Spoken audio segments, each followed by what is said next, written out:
ഫോറസ്റ്റിനകത്ത് നിന്ന്, എൻ്റെ വീടിന്റെ ചുറ്റും ഫോറസ്റ്റ് ആണ് എന്ന് പറഞ്ഞാൽ വീടിന്റെ ചുറ്റും 1.5 കിലോമീറ്റർ പോയാലേ പിന്നെ മനുഷ്യന്മാരെ കാണുള്ളൂ.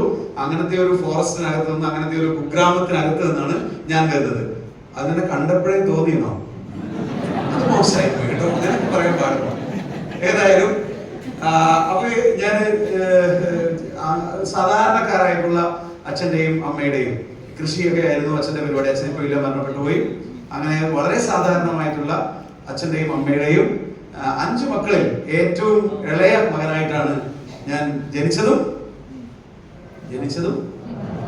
ഞാൻ അധികം വളരാത്തത് കൊണ്ട് ഞാൻ ഒരിടത്തും അത് പറയാറില്ല, നിങ്ങളെ കൊണ്ട് പറയിപ്പിക്കാറാണ് പതിവ്. ഓക്കെ, അപ്പൊ അങ്ങനെ ചെറുപ്പത്തിൽ എല്ലാ അച്ഛനും അമ്മയും പറയും, പഠിക്കാൻ പറയും. ഞാനും സ്കൂളിൽ കുറച്ച് പഠിച്ചു, കോളേജിലൊക്കെ പഠിച്ചു. അങ്ങനെ എനിക്കൊരു ചെറിയ ജോലി കിട്ടി. ഒരു 10-100 പേരൊക്കെ ജോലി ചെയ്യുന്ന ഒരു കമ്പനിയിൽ, ഒരു ആയുർവേദ കമ്പനി തന്നെയായിരുന്നു. അവിടെ അസിസ്റ്റന്റ് മാനേജറായിട്ട് എനിക്ക് ജോലി കിട്ടി. ജോലി കിട്ടിയ സമയത്ത് ഞാൻ രക്ഷപ്പെട്ടു എന്ന് വിചാരിച്ചു. ഞാൻ ആ ജോലിക്ക് വളരെ ആവേശത്തോടു കൂടി പോയി. കുറച്ച് കഴിഞ്ഞപ്പോൾ കാര്യം ഏതാണ്ട് പിടികിട്ടി. പിന്നെ ജോലി കിട്ടിയ സമയത്ത് ആ ഒരു ചെറിയ പ്രായത്തിൽ, ചെറിയ പ്രായം എന്ന് പറയുമ്പോൾ നിങ്ങൾ തെറ്റിദ്ധരിക്കരുത്, ഇപ്പോൾ കുറെ പ്രായമുണ്ടെന്ന് വിചാരിക്കരുത്. ഇപ്പോഴും ചെറിയ പ്രായമാണ്, 35 വയസ്സ് പൂർത്തിയായി കഴിഞ്ഞിട്ടേ ഉള്ളൂ. എന്റെ ആളുകൾ ഇങ്ങനെ വെച്ചിരിക്കുന്നത്. അപ്പോ ആ സമയത്ത്, ജോലി കിട്ടിയ സമയത്ത് എനിക്ക് ശരിക്കും ഒരു പുറത്തധികം പറയാൻ പാടില്ലാത്തൊരു അസുഖം ഉണ്ടായിരുന്നു. പൈൽസോ, എന്നെ കണ്ട പൈൽസ് ഉള്ളതുപോലെയൊക്കെ ഉണ്ടോ? എന്താണ് ആളുകൾ ഇങ്ങനെ? നമ്മളെ പൈൽസൊന്നും ആയിരുന്നില്ല സംഭവം. എനിക്ക് ബിസിനസ്സിൽ വരുന്നതിന് മുമ്പ് ഇച്ചിരി ബ്ലഡ് പോകുന്ന പ്രശ്നമൊക്കെ ഉണ്ടായിരുന്നു. അത് ഞാൻ 95 കുടിച്ചൊക്കെ സെറ്റാക്കിയതാണ്. ഇപ്പൊ കുഴപ്പമൊന്നുമില്ല. ഓക്കെ, അപ്പൊ ഞാൻ ഈ ജോലി കിട്ടിയ ഉടനെ എനിക്കുണ്ടായിരുന്ന അസുഖത്തിന്റെ പേരെന്താന്ന് പറഞ്ഞു കഴിഞ്ഞാൽ ആത്മാർത്ഥത എന്നായിരുന്നു അതിന്റെ പേര്. ഒരുവിധപ്പെട്ടവർക്ക് എല്ലാം ആ അസുഖം വന്നിട്ടുണ്ടാവും. ജോലി കിട്ടിയ ഉടനെ നമ്മൾ ആ അസുഖം കാണിക്കുകയും ചെയ്യും. ഒടുക്കത്തെ ആത്മാർത്ഥതയായിരിക്കും. നമുക്ക് ജോലി തന്ന ആ സ്ഥാപനത്തിന്റെ മുതലാളിക്ക് അല്ലെങ്കിൽ മാനേജ്മെന്റിന് പോലും ചിലപ്പോൾ തോന്നും, ഇവൻ എന്തിനാണ് ഇങ്ങനെ അധ്വാനിക്കുന്നത് എന്ന് തോന്നും. അങ്ങനെ ഞാൻ അധ്വാനിച്ചിട്ടുണ്ടായിരുന്നു. അവിടുത്തെ എല്ലാ ജോലിയും ഞാൻ ചെയ്തിട്ടുണ്ട്. അസിസ്റ്റന്റ് മാനേജർ എന്ന രീതിയിൽ മാത്രമല്ല, അവിടെ കൊറിയർ അയക്കുന്നതും ലോഡിംഗ് അൺലോഡിംഗ് വർക്ക് വരെ ഞാൻ ചെയ്തിട്ടുണ്ട്. അത്രയും ആത്മാർത്ഥമായിട്ടാണ് പണിയെടുത്തത്. പക്ഷേ അങ്ങോട്ടുള്ള ആത്മാർത്ഥത തിരിച്ചിങ്ങോട്ട് അധികം കിട്ടിയിട്ടില്ല എന്നുള്ളതാണ് വസ്തുത. പിന്നെ ജോലി കിട്ടിക്കഴിഞ്ഞ ഉടനെ ഞാൻ ഒരു സാഹസിക കൃത്യം ചെയ്തു. ജോലി കിട്ടിയ പിന്നെ നമ്മൾ ചെയ്യുന്ന സാഹസിക കൃത്യം എന്താണ്? എല്ലാവർക്കും അക്കാര്യത്തിൽ ഒറ്റ അഭിപ്രായമേ ഉള്ളൂ. ജോലി കിട്ടിക്കഴിഞ്ഞാൽ പിന്നെ നമ്മൾ ഉടനെ ആ സാഹസിക കൃത്യം ചെയ്യും. കല്യാണം കഴിച്ചു കഴിഞ്ഞപ്പോൾ ചെലവ് വർദ്ധിച്ചു, വരവ് കൂടുന്നില്ല. അപ്പൊ സാധാരണഗതിയിൽ നിങ്ങളൊക്കെ ആണെങ്കിൽ വരവ് കൂടുന്നില്ല, ചെലവ് വർദ്ധിക്കുന്നു. നിങ്ങളാണെങ്കിൽ 2 വഴി ഏതെങ്കിലും ഒന്ന് തീരുമാനിക്കും. ഒന്നുകിൽ ചെലവ് കുറയ്ക്കും, അല്ലെങ്കിൽ വരവ് കൂട്ടാൻ ശ്രമിക്കും. ഞാനിത് രണ്ടും അല്ല ചെയ്തത്. ഞാൻ ചെയ്തത് എന്റെ ഭാര്യയെ അതിയായി സ്നേഹിച്ചു. ഭാര്യയെ അതിയായി സ്നേഹിച്ചാൽ എങ്ങനെയാണ് വരവ് ചെലവ് കൂട്ടിമുട്ടുന്നതെന്ന് ചോദിച്ചു കഴിഞ്ഞാൽ, ഞാൻ ആദ്യം തന്നെ ചെയ്തിരുന്നത് ഭാര്യയെ ശരിയായി സ്നേഹിച്ചു എന്നുള്ളതാണ്. നമ്മൾ പുരുഷന്മാർക്ക് പല ആളുകൾക്കും അറിയില്ല ആ കാര്യം. അതുകൊണ്ട് ഞാനൊന്ന് പറയുകയാണ്. ഭാര്യയെ സ്നേഹിക്കാനായിട്ട് ആദ്യം ചെയ്യേണ്ടത് നന്നായി പുകഴ്ത്തണം. ഞാനത് നന്നായി ചെയ്യും. ഞാൻ എന്റെ ഭാര്യ ഏത് ഡ്രസ് ഇട്ട് വന്നാലും ഞാൻ പറയും, അടിപൊളി, നിനക്ക് ഏത് കളറും ചേരും എന്ന് പറയും. ഭാര്യ ഫ്ലാറ്റ്. ഭക്ഷണം കഴിക്കുമ്പോൾ ഞാൻ ഭാര്യയോട് പറയും, ഓ സൂപ്പറാണ്, നിന്റെ ഒരു കൈപുണ്യം. സംഭവം ദുരന്തമായിരിക്കും, എന്നാലും നമ്മൾ ഓക്കെ എന്ന് വെച്ചേക്കും. ഓക്കെ, അപ്പൊ ഇങ്ങനെ നമ്മൾ എന്ത് ചെയ്യുന്നു? നമ്മൾ ഭാര്യയെ പുകഴ്ത്തി ഫ്ലാറ്റ് ആക്കിയതിനു ശേഷം നമ്മൾ പതുക്കെ സ്നേഹത്തിന്റെ അളവിച്ചിരെ ഡോസ് ഇത്ര കൂട്ടാൻ തുടങ്ങി. ഞാൻ എന്ത് ചെയ്യാൻ തുടങ്ങി എന്ന് വെച്ച് കഴിഞ്ഞാൽ, ആരുമില്ലെന്ന് ഉറപ്പിച്ചിട്ട് ഭാര്യയെ കയറി അങ്ങ് കെട്ടിപ്പിടിക്കാൻ തുടങ്ങി. കെട്ടിപ്പിടിച്ചിട്ട് ഊരിപ്പോ എന്തെങ്കിലുമൊക്കെ ഊരി എടുത്തിട്ട് പോകുന്നു മാറി. വളയും മാലയൊക്കെ ഊരി എടുത്തു. ഇത് കൊണ്ടുപോയി ബാങ്കിൽ പണയം വെച്ച് ഞാൻ എന്റെ ചെലവുകളെല്ലാം ഭംഗിയായി നടത്തി എന്നുള്ളതാണ്. ഇങ്ങനെ ചെയ്തപ്പോ വലിയ കുഴപ്പമൊന്നും ഉണ്ടായിരുന്നില്ല. ബാങ്കില് ഇത് കൊണ്ടുപോയി വെക്കുക, ജീവിത കാര്യങ്ങളൊക്കെ മുന്നോട്ട് കൊണ്ടുപോവുക. ഭാര്യയുടെ സ്വർണം അത് കുറച്ചേ ഉണ്ടായിരുന്നുള്ളൂ, അത് തീർന്നു കഴിഞ്ഞു. അത് തീർന്നു കഴിഞ്ഞപ്പോ ഞാൻ എന്റെ മനസ്സൊന്ന് വിശാലമാക്കി. ഞാൻ എന്റെ അമ്മയെ അതിയായി സ്നേഹിച്ചു. എനിക്ക് 2 സഹോദരിമാരുണ്ടായിരുന്നു, അവരെയും നന്നായി സ്നേഹിച്ചു. എനിക്ക് ദൈവം അനുഗ്രഹിച്ചിട്ട് കുറെ കസിൻ സിസ്റ്റേഴ്സിനെ തന്നിട്ടുണ്ട്. അവരെല്ലാം ഞാൻ സ്നേഹിച്ചു. നിങ്ങളോട് പറയാൻ പാടുമെന്ന് എനിക്കറിയില്ല, ഞാൻ എന്റെ ഭാര്യയുടെ അമ്മയെ പോലും അതിയായി സ്നേഹിച്ചു. അവരുടെ എല്ലാം സ്വർണം ഞാൻ വഴി ബാങ്കിലെത്തി. എനിക്കിപ്പോൾ ഓർമ്മയുണ്ട്, ഒരു 10 വർഷം മുമ്പൊക്കെ എന്റെ കുടുംബത്തിൽ ഒരു കല്യാണം ഉണ്ടെങ്കിൽ ഒരു 2 ആഴ്ച മുമ്പേ എന്റെ വീട്ടിന്റെ മുന്നിൽ ഒരു ക്യൂ രൂപപ്പെടും. ആ ക്യൂ എന്റെ പെങ്ങന്മാരുടെ ക്യൂ ആയിരിക്കും. അവർ വന്നിട്ട് പറയും, ശ്രീജിത്ത് 2 ആഴ്ച കഴിഞ്ഞാൽ കല്യാണമാണ്, വീട്ടിൽ കയറി കൂടുതലാണ്, നീ വിചാരിച്ചാലേ ഞങ്ങൾക്ക് പോകാൻ പറ്റുള്ളൂ. കാര്യം എന്താണ്? ഞാൻ ഈ സ്വർണ്ണം എടുത്തു കൊടുത്താലേ അവർക്ക് ഈ കല്യാണത്തിന് ഭംഗിയായിട്ട് പോകാൻ കഴിയുള്ളൂ. ഞാൻ അവരോട് പറയും ഒന്നും ഭയപ്പെടേണ്ട, പക്ഷെ ഒരു കണ്ടീഷൻ ഉണ്ട്, കല്യാണം കഴിഞ്ഞാൽ ഉടനെ തിരിച്ചു തരണം, അങ്ങനെയാണെങ്കിൽ ഞാൻ എടുത്തെന്ന് പറയും. അവരെ സമ്മതിക്കും. ഞാനൊരു ബ്ലേഡുകാരനെ കാണും, എന്നിട്ട് ഈ സ്വർണ്ണം തൽക്കാലത്തേക്ക് എടുത്തു കൊടുക്കും. നമ്മുടെ പെങ്ങന്മാരാണ്, അവരിൽ ചില ആളുകൾ വാക്ക് പാലിക്കില്ല, കല്യാണം കഴിഞ്ഞ് ആ വഴിക്കങ്ങ് പോയി കളയും. അപ്പൊ ബ്ലേഡുകാരന് നമുക്ക് കാശ് കൊടുക്കാൻ പറ്റൂല. ആദ്യമായിട്ടൊക്കെ ബ്ലേഡിൽ നിന്ന് കാശ് വാങ്ങുമ്പോൾ നമുക്ക് ഇച്ചിരി ബുദ്ധിമുട്ടൊക്കെ തോന്നും. പക്ഷെ ഇതൊരു ശീലമായിട്ട് നമുക്ക് പ്രശ്നമൊന്നും തോന്നില്ല. നമ്മൾ പറയും പലിശ എത്രയായാലും കുഴപ്പമില്ല, നിങ്ങൾ കാശ് ഇങ്ങോട്ട് എടുക്കുക എന്ന് പറയും. നിങ്ങൾക്കാർക്കും കടമൊന്നും ഇല്ലാത്തതുകൊണ്ട് നിങ്ങൾക്ക് അത് മനസ്സിലാവില്ല. എനിക്ക് എന്റെ അനുഭവമാണ് ഞാൻ പറയുന്നത്. അപ്പൊ ഞാനിങ്ങനെ ഈ ബ്ലേഡുകാരന് കാശ് കൊടുക്കാൻ ഇല്ലാതെ വരുമ്പോ അടുത്തൊരു ബ്ലേഡുകാരനെ കാണും, അയാൾ ഇന്ന് ഈ ബ്ലേഡുകാരന് കൊടുക്കും. അയാൾക്ക് കൊടുക്കാൻ ഇല്ലാതെ വരുമ്പോ അടുത്തൊരാളെ കാണും, ഇയാൾക്ക് കൊടുക്കും. ഇങ്ങനെ അത്യാവശ്യം ഈ ബിസിനസ്സിൽ വരുന്നതിന് തൊട്ട് മുമ്പ് അത്യാവശ്യം കൊള്ളാവുന്ന ഒരു സെലിബ്രിറ്റി കടക്കാരനായിട്ട് ഞാൻ മാറി. സെലിബ്രിറ്റി കടക്കാരൻ എന്ന് പറഞ്ഞാൽ ചിലർക്ക് മനസ്സിലാവില്ല. നമ്മുടെ സെലിബ്രിറ്റികൾ വരുമ്പോൾ ആളുകൾ ഫോട്ടോ എടുക്കാനൊക്കെ ആയിട്ട് ഇടിച്ചു കയറി നമ്മുടെ അടുത്തേക്ക്, സെലിബ്രിറ്റിയുടെ അടുത്തേക്ക് നമ്മൾ ഓടിച്ചെല്ലും, ശരിയല്ലേ? അതായത് സെലിബ്രിറ്റി ആയിട്ടുള്ള ആളുകൾ പുറത്തിറങ്ങുമ്പോൾ 10 പേര് ഓടിപ്പോകും. ഇതുപോലെ ഞാനൊരു അന്തസ്സുള്ള കടക്കാരനായതുകൊണ്ട് ഞാൻ വീട്ടിൽ നിന്ന് പുറത്തിറങ്ങുമ്പോൾ ഞാൻ പൈസ കൊടുക്കാറുണ്ട്, 10 ആളുകൾ എന്റെ ചുറ്റും കൂടും. അതാണ് സെലിബ്രിറ്റി കടക്കാരൻ. ഇങ്ങനത്തെ ഒരു അവസ്ഥയായിരുന്നു. അതോടെ എനിക്ക് പുറത്തിറങ്ങാൻ പറ്റില്ലായിരുന്നു. ഈ ബിസിനസ്സിൽ വരുന്നതിന് തൊട്ട് മുമ്പ് പുറത്തിറങ്ങാൻ കുറച്ച് ബുദ്ധിമുട്ടായിരുന്നു. അപ്പൊ ഇങ്ങനത്തെ ഒരു സിറ്റുവേഷനില് വീട്ടിലൊക്കെ നമ്മളൊരു സഹതാപ തരംഗം ഉള്ള ആളായിട്ട് ഇനി എത്ര കാലം ആവോ, ഇവൻ എന്തെങ്കിലും കടുങ്കൈ ചെയ്യുമോ എന്ന് നാട്ടുകാർക്ക് പോലും തോന്നുന്ന രീതിയിൽ അത്രമാത്രം സാമ്പത്തികമായി പ്രതിസന്ധിയിൽ അകപ്പെട്ട ഒരു സമയത്താണ് ഞാൻ ഈ ബിസിനസ് അല്ലെങ്കിൽ ഡയറക്ട് സെല്ലിംഗ് ഇൻഡസ്ട്രിയിലേക്ക് കടന്നു വരുന്നത്. എന്റെ ഒരു 2 സുഹൃത്തുക്കൾ എന്റെ വീട്ടിൽ വന്നിട്ട് തന്നെ direct selling industry, network marketing industry അവർ പരിചയപ്പെടുത്തി. എന്റെ ജീവിതത്തിൽ ഒരു പുതിയ അറിവായിരുന്നു അത്. എന്നെ സംബന്ധിച്ച് അങ്ങനെ ഒരു കാര്യം ഞാൻ ആദ്യമായിട്ട് കേൾക്കുകയായിരുന്നു. കോളേജ് പഠിച്ചപ്പോഴൊന്നും എനിക്ക് അറിയില്ലായിരുന്നു ഇങ്ങനെ ഒരു കാര്യമുണ്ട്. അപ്പൊ ജീവിതത്തിൽ മാത്രമല്ല, നമുക്ക് സ്വപ്നങ്ങൾ നേടിയെടുക്കാനുള്ള ഒരു അവസരം ഇവിടെ ലോകത്തുണ്ട് എന്ന് മനസ്സിലായതോടുകൂടി എനിക്ക് കൂടുതൽ ആവേശമുണ്ടായി. ഈ ബിസിനസ് കൂടുതൽ ശക്തമായി കേൾക്കണം, മനസ്സിലാക്കണം എന്ന് ഞാൻ ആഗ്രഹിച്ചു. ഞാൻ മൈ ലൈഫ് സ്റ്റൈലിലേക്കുള്ള എന്റെ എൻട്രി എന്ന് പറയുന്നത് നിങ്ങൾ എല്ലാവരെയും പോലെ, ഏതാണ്ട് എല്ലാവരെയും പോലെ ഞാനും ഒരു ഹെർബൽ പേസ്റ്റ്, ടൂത്ത് പേസ്റ്റ് ഉപയോഗിച്ചുകൊണ്ടാണ് മൈ ലൈഫ് സ്റ്റൈലിലേക്കുള്ള എന്റെ എൻട്രി വരുന്നത്. എന്റെ പല്ല് വളരെ മോശം പല്ലായിരുന്നു, ചിരിക്കാൻ മാത്രമേ കൊള്ളുമായിരുന്നുള്ളൂ. അങ്ങനത്തെ ഒരു പല്ലായിരുന്നു എന്റെ പല്ല്. അപ്പൊ ആ പല്ലിനെ ഗുണമാവട്ടെ എന്ന് കരുതി ഞാനും on and on herbal tooth paste ഉപയോഗിച്ചു. 20 ദിവസം കൊണ്ട് എന്റെ ഗം ബ്ലീഡിംഗ് പോലുള്ള പ്രശ്നങ്ങൾ മാറി, പല്ലുവെളുപ്പ് പോലുള്ള പ്രശ്നങ്ങളെല്ലാം മാറി. എനിക്ക് പ്രോഡക്റ്റിൽ വിശ്വാസം വന്നു. ഞാൻ ജോലി ചെയ്യുന്ന സ്ഥാപനത്തിലെ ഡോക്ടർമാരോടൊക്കെ ചോദിച്ചു. അവരെല്ലാം ഈ പ്രോഡക്റ്റിനെ കുറിച്ച് നല്ല അഭിപ്രായം പറഞ്ഞു. കൊള്ളാമായിരിക്കും, നല്ല പ്രോഡക്റ്റ് ആയിരിക്കും എന്ന അഭിപ്രായം പറഞ്ഞു. ഞാൻ ഈ പ്രോഡക്റ്റ് കൂടുതലായിട്ട് ഉപയോഗിക്കാൻ തുടങ്ങി. എനിക്ക് കുറച്ച് റിസൾട്ട് കിട്ടി. ഞാൻ പതുക്കെ മറ്റുള്ളവർക്ക് പ്രോഡക്റ്റ് ചെറുതായിട്ട് കൊടുക്കാൻ തുടങ്ങി. എനിക്ക് ചെറിയ കാശ് കിട്ടാൻ തുടങ്ങി. ഈ ബിസിനസിനെ കുറിച്ച് കൂടുതൽ അറിയാൻ വേണ്ടി ഞാനൊരു പ്രോഗ്രാമിലേക്ക് പോയി. എന്നെ സംബന്ധിച്ച് എന്റെ ജീവിതത്തെ മാറ്റിമറിച്ചത് ആ പ്രോഗ്രാമാണ്. ഇന്ന് ഏത് വ്യക്തി എന്റെ അടുത്ത് ഈ ബിസിനസിനെ കുറിച്ച് ചോദിച്ചാലും ഞാൻ അവരോട് പറയുന്ന ഏറ്റവും പ്രധാനപ്പെട്ട കാര്യം, ഈ ബിസിനസ്സിൽ വിജയിക്കാൻ ആഗ്രഹിക്കുന്നുവെങ്കിൽ എല്ലാ പ്രോഗ്രാമുകളും വിടാതെ നിങ്ങൾ അറ്റൻഡ് ചെയ്യുക. കാരണം പ്രോഗ്രാമുകൾ നിങ്ങളുടെ ജീവിതത്തെ മാറ്റിമറിക്കുന്നു. ആ പ്രോഗ്രാം എത്രമാത്രം വാല്യൂബിൾ ആയിരുന്നു എന്ന് ചോദിച്ചു കഴിഞ്ഞാൽ എന്റെ ജീവിതം 360 ഡിഗ്രി മാറ്റിമറിച്ചത് ആ പ്രോഗ്രാമാണ്. എന്റെ ജീവിതത്തിൽ ഞാൻ ഇന്ന് വരെ കേട്ടിട്ടില്ലാത്ത, എന്റെ ജീവിതത്തെ ഒരുപക്ഷെ ഇത്രത്തോളം മാറ്റിമറിച്ച ഒരു വലിയ അറിവ്, ഒരു ആശയം എനിക്ക് കിട്ടിയത് ആ പ്രോഗ്രാമിൽ വെച്ചാണ്. ആ പ്രോഗ്രാം പക്ഷേ ഇങ്ങനെ വലിയ ഒരുപാട് ആളുകളുള്ള പ്രോഗ്രാം ഒന്നും ആയിരുന്നില്ല. 10-20 പേരെ ഉണ്ടായിരുന്നുള്ളൂ കഷ്ടിച്ച്. ആ 10-20 പേരിൽ ഒരു പുതുമുഖക്കാരനായിട്ട് ഞാനും ചെന്നു. ഒരു തൂണിനെടുത്ത് ചാരി നിന്ന് ഇച്ചിരി ഭക്ഷണമൊക്കെ പിടിച്ചാണ് ഞാൻ ഇരുന്നത്. കാര്യം എനിക്ക് ഇഷ്ടപ്പെടാത്ത 2 കാര്യങ്ങൾ അവിടെ ഉണ്ടായിരുന്നു. ഒന്നാമത് ഈ സ്യൂട്ട് തന്നെയായിരുന്നു. എന്തിനാണെന്നറിയില്ല, 20 പേരുള്ള പ്രോഗ്രാമിലും അവർ സ്യൂട്ട് ഇട്ടിട്ടുണ്ടായിരുന്നു.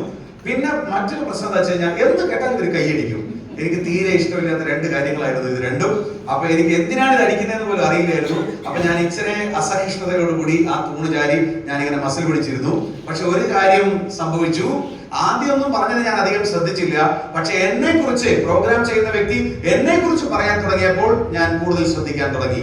എന്നെ കുറിച്ച് എന്ന് പറയുമ്പോൾ ശ്രീജിത്തിനെ കുറിച്ചല്ല, പകരം കടമുള്ളവരെ കുറിച്ച് പറയാൻ തുടങ്ങി. എന്റെ പ്രശ്നം അതായിരുന്നു, എങ്ങനെയെങ്കിലും കടം തീർക്കണം, ജീവിതത്തിൽ ഒരു ദിവസമെങ്കിലും കടമില്ലാതെ അഭിമാനത്തോടു കൂടി ജീവിക്കണം എന്ന ആഗ്രഹമായിട്ടായിരുന്നു ഞാൻ ആ കാലത്ത് ജീവിച്ചിരുന്നത്. പ്രോഗ്രാം ചെയ്തുകൊണ്ടിരുന്ന വ്യക്തി പറയുകയാണ്, ജീവിതത്തിൽ സാധാരണക്കാരനെല്ലാം കടത്തിൽ ജനിക്കുന്നു, കടത്തിൽ ജീവിക്കുന്നു, കടത്തിൽ മരിക്കുന്നു. അവരുടെ ജീവിതത്തിൽ സ്വപ്നങ്ങൾക്കൊന്നും ഒരു സ്ഥാനമില്ല. സാധാരണക്കാരൻ ഒരു ഘട്ടം കഴിയുമ്പോൾ അവന് സ്വപ്നം കാണാൻ ഭയമായിരിക്കും. അവന് വേണ്ടി അല്ല ജീവിക്കുന്നത്, അവൻ മറ്റാർക്കോ വേണ്ടി ജീവിക്കുകയാണ്. ഇങ്ങനെയുള്ള കാര്യങ്ങളെല്ലാം പറയാൻ തുടങ്ങി. ഇതെല്ലാം എന്റെ ജീവിതത്തിൽ ശരിയായിരുന്നു. എന്റെ ജീവിതത്തിലെ അന്നത്തെ ആകെ ഉണ്ടായിരുന്ന ലക്ഷ്യം എങ്ങനെയും കടം തീർക്കുക എന്നുള്ളത് മാത്രമായിരുന്നു. ഞാൻ ആ കാലത്ത് എത്രയോ ആളുകളോട് പറയുമായിരുന്നു, കടം തീർന്നിട്ട് മരിച്ചു പോയാലും വേണ്ടില്ല എന്ന് ഞാൻ എത്രയോ ആളുകളോട് പറയുമായിരുന്നു. അപ്പൊ അദ്ദേഹം പറയുകയാണ്, എന്തുകൊണ്ടാണ് ഇങ്ങനെ സാധാരണക്കാരൻ കഠിനാധ്വാനം ചെയ്യുന്നുണ്ട്, കിട്ടിയ അവസരങ്ങളെല്ലാം അവൻ മാക്സിമം ഉപയോഗപ്പെടുത്താൻ ശ്രമിക്കുന്നുണ്ട്, അവൻ വിദേശത്തേക്ക് പോകുന്നു, ഓവർ ടൈം ജോലി ചെയ്യുന്നു, അവൻ ഈ നാട്ടിലാണെങ്കിൽ എന്തെല്ലാം ജോലികൾ, അവൻ എത്ര കഠിനമായിട്ടാണ് പണിയെടുക്കുന്നത്, എന്നിട്ടും അവന്റെ ജീവിതത്തിൽ ഒരു മാറ്റമില്ല. എന്തുകൊണ്ടാണ് അങ്ങനെ സംഭവിക്കുന്നത്? എല്ലാവരും പണം ഉണ്ടാക്കാൻ ആഗ്രഹിക്കുന്നു, പക്ഷെ ആർക്കും പണം ഉണ്ടാക്കേണ്ടതിന്റെ ലോജിക്ക് അറിയില്ല. പ്രോഗ്രാം ചെയ്യുന്ന വ്യക്തി അടുത്ത കാര്യം പറഞ്ഞപ്പോഴാണ് ശരിക്കും എന്നെ അത്ഭുതപ്പെടുത്തിയത്. പണം ഉണ്ടാകുന്നത് ഭാഗ്യം കൊണ്ടല്ല, പണം ഉണ്ടാകുന്നത് ദൈവാനുഗ്രഹം കൊണ്ടല്ല, പണം ഉണ്ടാകുന്നത് തീർച്ചയായിട്ടും വർക്കിംഗ് അവർ മൾട്ടിപ്ലൈ ചെയ്യുന്നത് കൊണ്ട് മാത്രമാണ് എന്ന് പ്രോഗ്രാം ചെയ്യുന്ന വ്യക്തി അടിപൊളിയായിട്ടുള്ളത്.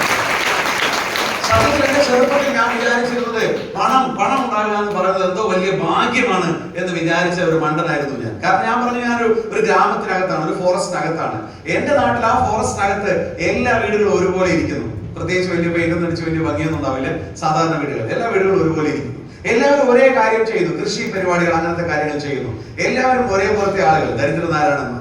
ഞങ്ങൾ സ്കൂളിലൊക്കെ പോകുന്ന സമയത്ത് ഞങ്ങളുടെ വീടൊക്കെ വിട്ട് 1.5 കിലോമീറ്റർ നടന്ന് കണ്ണവം ടൗണിലേക്ക് എത്തുമ്പോൾ വലിയ വലിയ വീടുകൾ കാണും. നല്ല പെയിന്റ് അടിച്ച് ഭംഗിയാക്കി വെച്ചിരിക്കുന്ന വീടുകൾ, മതിലുള്ള വീടുകൾ, ഗേറ്റുള്ള വീടുകൾ, മുറ്റത്ത് കാറ് കിടക്കുന്ന വീടുകൾ, മുറ്റത്ത് വലിയ പട്ടിയൊക്കെയുള്ള വീടുകൾ. അപ്പൊ അങ്ങനെ കാണുമ്പോൾ ഞങ്ങൾ വിചാരിച്ചുകൊണ്ടിരുന്നത്, അല്ലെങ്കിൽ ഞാൻ മനസ്സിൽ ചിന്തിച്ചുകൊണ്ടിരുന്നത്, ഈ ടൗണിലൊക്കെ ജീവിക്കുന്ന ഇവരൊക്കെ വലിയ ഭാഗ്യവാന്മാരാണ്, ഇവർ ദൈവാനുഗ്രഹമുള്ള ആളുകളാണ്, അതുകൊണ്ടാണ് ഇവരിങ്ങനെ സമ്പന്നന്മാരായിട്ട് വലിയ ഭാഗ്യമുള്ള ആളുകളായിട്ട് ജീവിക്കുന്നത്.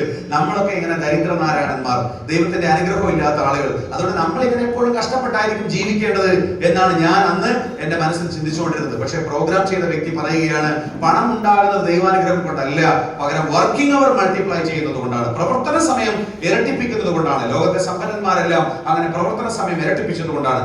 പ്രോഗ്രാം ചെയ്ത വ്യക്തി പറഞ്ഞു, നിങ്ങളുടെ വീടിന് ചുറ്റുമുള്ള ആളുകളെ നോക്കൂ. നിങ്ങളുടെ വീടിന് ചുറ്റും ഒരുപക്ഷെ ഒരു പഞ്ചായത്ത് വാർഡ് എടുത്താൽ അവിടുത്തെ ഏറ്റവും മികച്ച പണക്കാരൻ ആരാണ്? ഒരു വില്ലേജ് ഓഫീസർ അല്ല, ഒരു പോലീസ് ഓഫീസർ അല്ല, ഒരു അധ്യാപകനല്ല. ഏറ്റവും മികച്ച പണക്കാരൻ, ഏറ്റവും വലിയ പണക്കാരൻ 10, 20, 100 പേരെ വെച്ച് ജോലി ചെയ്യിപ്പിക്കുന്ന ഒരാളായിരിക്കും ഏറ്റവും മികച്ച രീതിയിൽ ജീവിക്കുന്നത്. നമ്മൾ ആഗ്രഹിക്കുന്നത് പോലെ ജീവിക്കുന്നവരെല്ലാം ബിസിനസ്സുകാരായിരിക്കും, മറ്റുള്ളവരെ വെച്ച് ജോലി ചെയ്യിപ്പിക്കുന്നവരായിരിക്കും. എന്നിങ്ങനെയുള്ള കാര്യങ്ങൾ എന്റെ മനസ്സിൽ ശരിക്കും ആഴത്തിൽ തറച്ചു. പ്രവർത്തന സമയം ഇരട്ടിപ്പിക്കുക, അത് തന്നെയായിരുന്നു പണം ഉണ്ടാക്കാനുള്ള ലോജിക് എന്ന് എനിക്ക് ആദ്യമായിട്ട് മനസ്സിലായ ആ ദിവസം. അതുകൊണ്ടാണ് ഞാൻ പറഞ്ഞത്, ആ പ്രോഗ്രാം എന്റെ ജീവിതത്തെ മാറ്റിമറിച്ച ഒരു പ്രോഗ്രാമാണ്. അന്നത്തെ ദിവസം, അന്നത്തെ രാത്രിയിൽ എനിക്ക് ഉറക്കം വന്നില്ല. ഞാൻ തിരിച്ചെന്റെ വീട്ടിലേക്ക് വന്നു. ഞാൻ ആലോചിച്ചുകൊണ്ടേയിരുന്നു, ഈ പ്രോഗ്രാമിൽ പറഞ്ഞതെല്ലാം ശരിയാണോ? എന്നെ കൊണ്ടത് സാധിക്കുമോ? അങ്ങനെ ഉണ്ടോ? ഈ പ്രോഗ്രാമിൽ പറഞ്ഞതെല്ലാം ശരിയാണെന്ന് മനസ്സിലാക്കാൻ എനിക്ക് ദൂരെയൊന്നും പോകേണ്ടി വന്നില്ല. എന്റെ അച്ഛന്റെ ഉദാഹരണം മാത്രം മതിയായിരുന്നു. എന്റെ അച്ഛൻ ഒരു സാധാരണക്കാരനാണ്, കഠിനാധ്വാനം ചെയ്യുന്ന മനുഷ്യൻ. അച്ഛനെ കഠിനാധ്വാനം ചെയ്യുന്ന മനുഷ്യൻ എന്ന് പറഞ്ഞാൽ പോരാ, പണിയെടുക്കുന്ന അച്ഛനെ മാത്രമേ ഞങ്ങൾ കണ്ടിട്ടുള്ളൂ. കാരണം ഈ ഞങ്ങളുടെ വീടിനടുത്ത് ചെറിയൊരു ഫോറസ്റ്റ് ഏരിയ ആയതുകൊണ്ട് കുറച്ച് സ്ഥലം, 1-2 ഏക്കർ സ്ഥലമൊക്കെ ഉണ്ട്. വിലയൊന്നുമില്ലെങ്കിൽ ആ സ്ഥലമുണ്ട്. പിന്നെ വീട്ടിലൊരു 10-23 വീടുകൾ മാത്രമേ ആ ഗ്രാമത്തിലുള്ളൂ. ആ വീട്ടുകാർക്ക് വേണ്ടിയിട്ടുള്ള ഒരു ചെറിയ കട, അത് അച്ഛന്റെയാണ്. അതെല്ലാം അച്ഛനാണ് ചെയ്യുന്നത്. കൃഷിപ്പണിക്കിടയിലും അച്ഛനത് ചെയ്യും. വളർത്താൻ എളുപ്പമുള്ളതുകൊണ്ട് ആട്, പശു ഇതെല്ലാം വീട്ടിലുണ്ട്. ഇതിനെല്ലാം അച്ഛനാണ് മാനേജ് ചെയ്യുന്നത്. നമ്മൾ രാവിലെ എഴുന്നേറ്റ് വരുമ്പോൾ എന്തെങ്കിലുമൊക്കെ കൃഷിപ്പണി ചെയ്യുന്ന അച്ഛനെ ആയിരിക്കും നമ്മൾ കാണുന്നത്. രാത്രി നമ്മൾ കിടന്നുറങ്ങാൻ പോകുന്ന സമയത്ത് അച്ഛനെ നോക്കുമ്പോൾ അച്ഛൻ ഏറ്റവും ചുരുങ്ങിയാൽ കൊട്ടടക്ക പൊതിക്കുന്നുണ്ടാകും. കൊട്ടടക്കറിയില്ലേ? കൊട്ടടക്കറിയില്ലേ? ഇവിടെ അത് തെറിയൊന്നുമില്ലല്ലോ കോഴിക്കോട്. നിങ്ങളിങ്ങനെ അന്താളിച്ചിരിക്കുന്നത് എന്താണ്? കുഴപ്പമൊന്നുമില്ലല്ലോ, ഇല്ല. അപ്പൊ ഈ കൊട്ടടക്ക പൊതിക്കായിരിക്കും രാത്രി നമ്മൾ ഉറങ്ങാൻ പോകുന്ന നേരത്ത്. അപ്പൊ നമ്മൾ പണിയെടുക്കുന്ന അച്ഛനെ മാത്രമേ കണ്ടിട്ടുള്ളൂ. എന്നിട്ട് അച്ഛൻ എന്താണ് സമ്പാദിക്കാൻ കഴിഞ്ഞത്? എന്റെ മൂത്ത 2 ചേച്ചിമാരുടെ കല്യാണം കഴിക്കുമ്പോഴേക്കും അച്ഛൻ സാമ്പത്തികമായിട്ട് പാപ്പരായി. ഇതാണ് അച്ഛന്റെ അവസ്ഥ. എന്റെ വീട്ടിൽ നിന്ന് ഒരു 20 കിലോമീറ്റർ പോലും ഇല്ല KK ഗ്രൂപ്പിന്റെ ഉടമകളുടെ വീട്ടിലേക്ക്. സൗത്ത് ഇന്ത്യയിലെ പ്രധാനപ്പെട്ട ഒരു ബിസിനസ്സുകാരാണ് KK ഗ്രൂപ്പുകാർ. അവരെ നോക്കുമ്പോൾ എന്താണ്, അച്ഛന്റെ അതേ പ്രായത്തിൽ, അച്ഛന്റെ അതേ സാഹചര്യത്തിൽ, അച്ഛന്റെ അതേ നാട്ടിൽ ജീവിച്ച് വളർന്ന ഒരാൾ കോടീശ്വരനായിരിക്കുന്നു. എത്രയോ തലമുറകൾക്കുള്ളത് അദ്ദേഹം സമ്പാദിച്ചിരിക്കുന്നു. എന്താണ് വ്യത്യാസം? KK ഗ്രൂപ്പുകാരൻ ഒറ്റയ്ക്കല്ല പണിയെടുത്തത്, ഒരു ടീമിനോടൊപ്പമാണ് പണിയെടുത്തത്. KK ഗ്രൂപ്പുകാരനോടൊപ്പം 4000-ഓ 5000-ഓ വരുന്ന ജീവനക്കാരും തൊഴിലാളികളും ഒക്കെ ഉണ്ട്. ആ ടീമിനോടൊപ്പമാണ് അവർ പണിയെടുത്തത്. അതുകൊണ്ടാണ് അവർക്ക് ഇത്രയും സമ്പാദിക്കാൻ കഴിഞ്ഞത്. എന്റെ അച്ഛന് ടീം ഉണ്ടായിട്ടില്ല. എന്റെ അച്ഛൻ ഒറ്റയ്ക്കാണ് പണിയെടുത്തത്. ടീം ഉണ്ടായിരുന്നു. ഞങ്ങൾ 5 മക്കളാണ്, 5 പേരുടെ ടീം. 5 നഷ്ടം ഉണ്ടാക്കുന്ന ടീമാണെന്ന് മാത്രം. ഇതാണ് എന്റെ അച്ഛന്റെ അവസ്ഥ. ഞാൻ അന്ന് രാത്രിയിൽ ഒരു കാര്യം തീരുമാനിച്ചു. നമ്മൾ സാധാരണഗതിയിൽ ദൈവമുണ്ടോ എന്നൊക്കെ ചോദിക്കുമ്പോൾ നമ്മുടെ ജീവിതത്തിൽ ചിലപ്പോൾ ദൈവം നേരിട്ട് വന്ന് പ്രത്യക്ഷപ്പെട്ട ചില മൊമെന്റ് ഉണ്ടാകും. ചിലപ്പോൾ നമ്മൾ ഒരു വഴിയിലൂടെ നടന്നു പോകുമ്പോൾ പെട്ടെന്നൊരു പാമ്പ്, നല്ലൊരു മൂർഖൻ പാമ്പ് തന്നെ ആയിക്കോട്ടെ, പേടിയൊന്നുമില്ലല്ലോ ആർക്കും.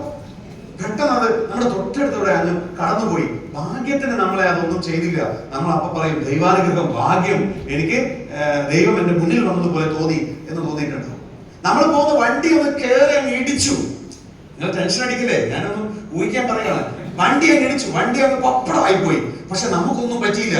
നമ്മളപ്പോ പറയും ദൈവാനുഗ്രഹം, ദൈവം മുന്നിൽ വന്നതുപോലെ തോന്നി, എന്നെ പിടിച്ചു കയറിയ ദൈവമാണെന്ന് തോന്നുന്നു, ഞാൻ തീർന്നു പോകേണ്ടതായിരുന്നു, പക്ഷെ ഭാഗ്യം എന്ന് നമ്മൾ പറയും. ദൈവം നമ്മുടെ മുന്നിൽ വരുന്ന മൊമെന്റ് അങ്ങനെ ഉണ്ടാകും. എന്നോട് ആരെങ്കിലും ഒരാൾ ചോദിക്കുകയാണ്, ശ്രീജിത്ത് ദൈവം നിന്നെ അനുഗ്രഹിച്ച മൊമെന്റ് ഏതാണ് എന്ന് ചോദിച്ചാൽ എനിക്ക് ഉറപ്പുണ്ട്, അന്ന് രാത്രിയിൽ ഞാനൊരു തീരുമാനമെടുത്തു. ആ തീരുമാനം എടുക്കാൻ ദൈവം എനിക്ക് ഊർജം തന്നു, കരുത്ത് തന്നു. അതാണ് ദൈവം എന്നെ അനുഗ്രഹിച്ച മൊമെന്റ് എന്ന് ഞാൻ വിശ്വസിക്കുന്നു. അത് മറ്റൊന്നുമായിരുന്നില്ല, ഉണ്ടായിരുന്ന ചെറിയ ജോലി രാജിവെക്കാൻ ഞാൻ തീരുമാനിച്ചു. അതാണ് എന്റെ ജീവിതത്തിൽ അടുത്ത ടേണിംഗ് പോയിന്റ്. ചെറുതാണെങ്കിൽ ഒരു ജോലി രാജിവെക്കുക എന്ന് പറയുമ്പോൾ നമുക്ക് ഒരുപാട് ടെൻഷൻ ഉണ്ടാകും. തീർച്ചയായിട്ടും എന്നെ സംബന്ധിച്ച് പണം ഉണ്ടാക്കാനുള്ള മാർഗം ഒരു പണിയല്ല, ഒരു ജോലിയല്ല, ഒരു സ്ഥാപനത്തിൽ പോയി പണിയെടുക്കലല്ല, അത് വർക്കിംഗ് അവർ മൾട്ടിപ്ലൈ ചെയ്യലാണ് എന്ന് മനസ്സിലായ, ആ ആശയം മനസ്സിലായ അന്ന് രാത്രിയിൽ ഒരാളോട് പോലും ചോദിക്കാതെ തൊട്ടടുത്ത് കിടന്നുറങ്ങുന്ന ഭാര്യയോട്, എന്റെ ഏറ്റവും അടുത്ത എന്റെ പ്രിയപ്പെട്ട, എനിക്ക് വേണ്ടി എത്രയോ ജീവിതത്തിൽ കഷ്ടപ്പെട്ട എന്റെ അമ്മയോട്, എന്റെ 2 ചേട്ടന്മാരോട്, 2 ചേച്ചിമാരോട്, എന്റെ വീട്ടിലുള്ള ആരോടുമോ, എന്റെ കുടുംബത്തിലുള്ള ആരോടുമോ, എന്റെ അഭ്യുദയാകാംക്ഷികളോട് ആരോടുമോ അന്വേഷിക്കാതെ ഞാൻ എന്റെ രാജിക്കത്ത് എഴുതി വെച്ചിട്ടാണ് അന്ന് രാത്രിയിൽ ഞാൻ കിടന്നുറങ്ങിയത്. എന്റെ ജീവിതത്തിലെ രണ്ടാമത്തെ ഏറ്റവും വലിയ ടേണിംഗ് പോയിന്റ്, അഥവാ ഏറ്റവും ശക്തമായ ഒരു തീരുമാനം എനിക്ക് എടുക്കാൻ സാധിച്ചു എന്നുള്ളതിൽ ഞാൻ ഇപ്പോഴും സന്തോഷിക്കുന്നു, അഭിമാനിക്കുന്നു. പിറ്റേ ദിവസം രാവിലെ ഞാൻ MD അടുത്ത് എന്നിട്ട് പറഞ്ഞു, ഇതാ എന്റെ രാജിക്കത്ത്.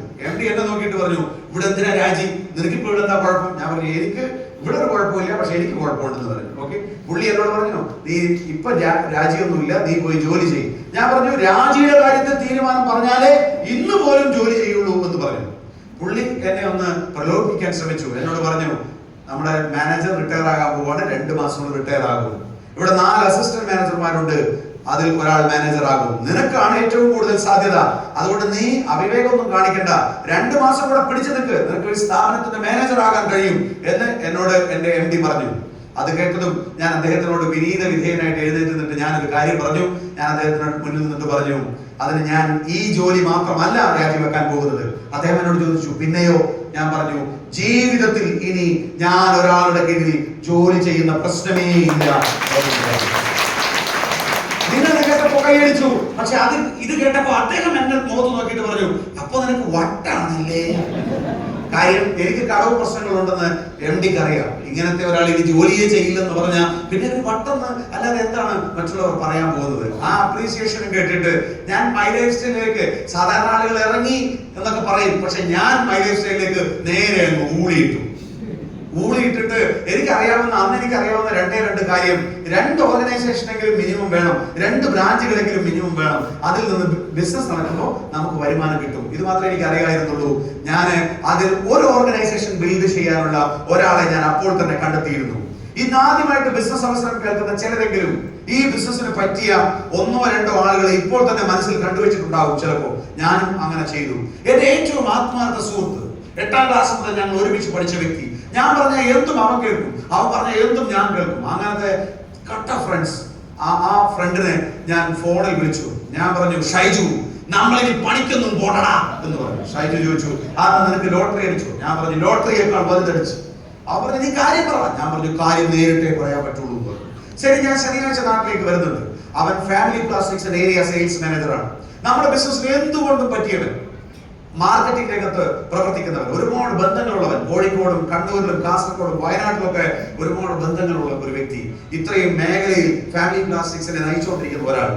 അപ്പൊ ആ വ്യക്തി വന്നാൽ എന്റെ ഒരു ടീം സെറ്റ്, ഒരു ഓർഗനൈസേഷൻ സെറ്റ് എനിക്ക് ഉറപ്പായിരുന്നു. അവനെ എന്തുവരെ കൊടുത്ത് കൊണ്ടുവരണം, അതായിരുന്നു എന്റെ ആദ്യത്തെ തീരുമാനം. ഞാൻ അവനെ വിളിച്ച് അവൻ പറഞ്ഞു, ശനിയാഴ്ച ഞാൻ നാട്ടിലേക്ക് വരികയാണ്, അതുവരെ നീ വെയിറ്റ് ചെയ്യും. ശനിയാഴ്ച ഞാൻ കാത്തിരുന്നു. ശനിയാഴ്ച എനിക്ക് സാധാരണ പരിസരത്തിലൊക്കെ പറയാറുണ്ട്, സന്തോഷം കൊണ്ട് എനിക്ക് ഇരിക്കാൻ വയ്യ. എന്റെ വീട്ടിൽ നിന്ന് 5 കിലോമീറ്റർ അവന്റെ വീട്ടിലേക്കുള്ളൂ. സന്തോഷം കൊണ്ട് ഇരിക്കാൻ വയ്യാത്തതുകൊണ്ട് ഞാൻ 30 കിലോമീറ്റർ ദൂരമുള്ള തലശ്ശേരി റെയിൽവേ സ്റ്റേഷനിലേക്ക് ചെന്നു.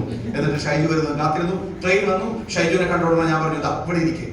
തലശ്ശേരി റെയിൽവേ സ്റ്റേഷനിലെ ലോക്കൽ കമ്പാർട്ട്മെന്റ് വന്ന് നിൽക്കുന്ന സിമന്റ് ബെഞ്ചിൽ ഷൈജു ഇരുത്തിയിട്ട് ഞാൻ മൈ ലൈഫ് സ്റ്റൈലിലെ ആദ്യത്തെ പ്ലാൻ ഞാൻ അങ്ങ് പ്രസന്റ് ചെയ്തു. ഞാൻ പറഞ്ഞു, Shaiju, soap, paste, hair oil വിറ്റാ കാശ് കിട്ടും. ഷൈജു പറഞ്ഞു, വിറ്റാ കാശ് കിട്ടും. ഞാൻ പറഞ്ഞു, ഒരു സൈഡിൽ 10,000, അപ്പുറത്തെ സൈഡിൽ 10,000 പോയാൽ നിനക്ക് 1,200 കിട്ടും. ഷൈജു എന്നെ ഇങ്ങനെ നോക്കി. അന്ന് ബുക്കും പേരെയൊന്നുമില്ല. ഞാൻ വായുവിലാണ് പ്ലാൻ കൊടുത്തോണ്ടിരിക്കുന്നത്. ഞാൻ ഒരു സൈഡിൽ 20,000 ഷൈജുവിന് കാണിക്കും, അപ്പുറത്തെ സൈഡിൽ 20,000 ഷൈജുവിന് കാണിക്കും. ഞാൻ പറഞ്ഞു 2,000 നിനക്ക് കിട്ടി. ഷൈജു ഒരു ത്രില്ലില്ല, ഒരു ത്രില്ല് വരട്ടെ എന്ന് കരുതിയിട്ട് ഞാൻ പറഞ്ഞു ഷൈജു ഒരു സൈഡിൽ എത്രയോ, കാരണം എത്ര പോകണമെന്ന് എനിക്കറിയില്ലായിരുന്നു, അപ്പുറത്തെ സൈഡിൽ എത്രയോ പോയാൽ നിനക്ക് 2,10,000 കിട്ടും. ഷൈജുവിന്റെ കണ്ണൊക്കെ ഇങ്ങനെ ഉരുണ്ട് കയറി വന്നു. ഷൈജു ചോദിച്ചു, ആഴ്ചയിൽ 2 ലക്ഷം? ഞാൻ പറഞ്ഞു അതേടാ, ആഴ്ചയിൽ 2,10,000. അവൻ പറഞ്ഞു അടിപൊളി, സൂപ്പർ ആണല്ലോ, ഇത് കൊള്ളാലോ, ഓൾ ദ ബെസ്റ്റ്, നീ ചെയ്തോ, ഞാനില്ല. എന്റെ ഇടത്തേക്ക് ഒരു വേദന വന്നു. ഞാൻ പറഞ്ഞു ഷൈജു നീ ഉണ്ടാകണം, കാരണം നീയാണ് എന്റെ ഒരു സൈഡ് കൊണ്ടുപോകേണ്ടത്. ഷൈജു പറഞ്ഞു ഏതോ ഒരു കമ്പനി ആഴ്ചയിൽ കാശ് കൊടുക്കുമെന്ന് കേട്ടിട്ട് അത് കേൾക്കാത്ത പാതിക്ക് ഉള്ള ജോലിയും രാജിവെച്ച് വന്ന മണ്ടനാണ് നീ. അതുകൊണ്ട് നിന്റെ കൂടെ ഈ പരിപാടിക്ക് ഞാനില്ല. ഈ പരിപാടി മേലാൽ എന്നോട് പറയാൻ പാടില്ല. ഇതുപോലെ എത്ര പരിപാടി ഞാൻ ദിവസവും കേൾക്കുന്നതാ, കാരണം അവൻ മാർക്കറ്റിങ്ങിലെ പുലിയാണ്. ഇതുപോലെ എന്തെല്ലാം കേട്ടിരിക്കുന്നു മോനെ, നീ ഇപ്പോഴാണ് ഇതൊക്കെ കേൾക്കുന്നത്. എന്റെ സകലവിധ എക്സൈറ്റ്മെന്റും ചോർന്നു. എന്റെ ജീവിതം നഷ്ടപ്പെട്ടതായി എനിക്ക് തോന്നി. കാരണം ജോലി പോയി. ആവേശത്തിൽ ഇനി ഒരാളുടെ കീഴിലും ജോലി ചെയ്യില്ല എന്ന് പറഞ്ഞ് വലിച്ചെറിഞ്ഞാണ് ഞാൻ വന്നിരിക്കുന്നത്. ഷൈജു ഒരു സൈഡ് കൊണ്ടുപോകുന്നു വിചാരിച്ചു. ഷൈജു നോ പറഞ്ഞു. ഞാൻ ഇന്നും ആ മൊമെന്റ് മറക്കുന്നില്ല. ഞാൻ ധൈര്യമായി ഷൈജുവിനെ നോക്കി, ഇനി എന്തെങ്കിലും ഒരു ചാൻസ് ഉണ്ടോ എന്ന് അറിയാൻ വേണ്ടി. ഷൈജു ആ ധൈര്യ ഭാവം കണ്ടിട്ടാണെന്ന് തോന്നുന്നു എനിക്കൊരു ചായ വാങ്ങിച്ചു തന്നു. കഷായം കുടിക്കുന്നത് പോലെ ഞാനത് കുടിച്ചു. എന്റെ വീട്ടിലേക്കുള്ള ബസ് കയറി ആകാശദൂതരം മുരളിയെ പോലെ എല്ലാം നഷ്ടപ്പെട്ടവരായി. ഞാൻ നാട്ടിൽ ചെന്ന് ബസ് ഇറങ്ങിയപ്പോ അടുത്ത മുകളിൽ കണ്ടാലുടനെ വന്ന് കെട്ടിപ്പിടിക്കുന്ന പല സുഹൃത്തുക്കളും കാണാത്ത പോലെ പോകാൻ തുടങ്ങി. ചിലര് ലോക്യമേ ഇല്ല, വിളിച്ച പരിധിക്ക് പുറത്ത എല്ലാരും. ഞാൻ ഉടനെ ഉള്ളിൽ ധർമ്മസങ്കടമാണ്, അമർഷം, അങ്ങനത്തെ ഒരു അവസ്ഥയെ എത്തിച്ചേർന്നു. ഞാൻ ഉടനെ എന്റെ അപ്പനെ വിളിച്ചിട്ട് പറഞ്ഞു, ഇതിങ്ങനെ ഒരാളോട് പറഞ്ഞാൽ ഉടനെ ലോക്യം പോകുന്ന ആളുകൾ പരിധിക്ക് പുറത്താകുന്ന മെനകെട്ട ഒരു ബിസിനസ് ആയിരുന്നെങ്കിൽ എന്റെ ജോലി രാജിവെക്കുന്നതിന് മുമ്പ് ഒരു വാക്ക് പറഞ്ഞുകൂടായിരുന്നോ എന്ന് ഞാൻ എന്റെ അപ്ലൈനോട് ചോദിച്ചു. ഇത് കേട്ട അപ്ലൈൻ ഓടി എന്റെ അടുത്ത് വന്നു. ഓടി വന്നിട്ട് എന്നോട് പറഞ്ഞു, നിങ്ങൾ നന്നായി പഠിക്കണം എന്ന് പറഞ്ഞു. അതെനിക്ക് തീരെ ഇഷ്ടപ്പെട്ടു. ഞാൻ കഷ്ടപ്പെട്ട് കോളേജിലും സ്കൂളിലൊക്കെ പോയി കുറച്ച് സർട്ടിഫിക്കറ്റ് എന്റെ ഷെൽഫിൽ ഇരിക്കുകയാണ്. എന്നോട് നന്നായി പഠിക്കണം എന്ന് പറഞ്ഞ അപ്ലൈൻ സ്കൂളിന്റെ പടി കയറിയിട്ടേ ഇല്ല.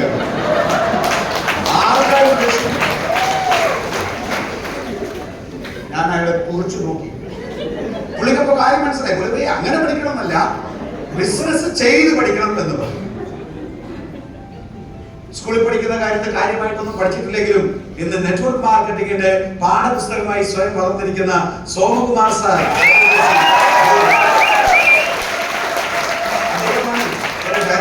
അദ്ദേഹം എന്നോട് പറഞ്ഞു ബിസിനസ് ചെയ്ത് പഠിക്കണം എന്ന് പറഞ്ഞു. ഇവിടെ ഇരിക്കുന്ന ഓരോ വ്യക്തികളോടും ഞാൻ അഭ്യർത്ഥിക്കുന്നു, നിങ്ങൾക്കൊരു ബിസിനസ്സുകാരനാകണം, ഒരു ബിസിനസ്സുകാരി ആകണം എന്ന ആഗ്രഹം ഉണ്ടെങ്കിൽ നിങ്ങൾ അല്പം ഒന്ന് ചെയ്ത് പഠിക്കാൻ തയ്യാറാകണം.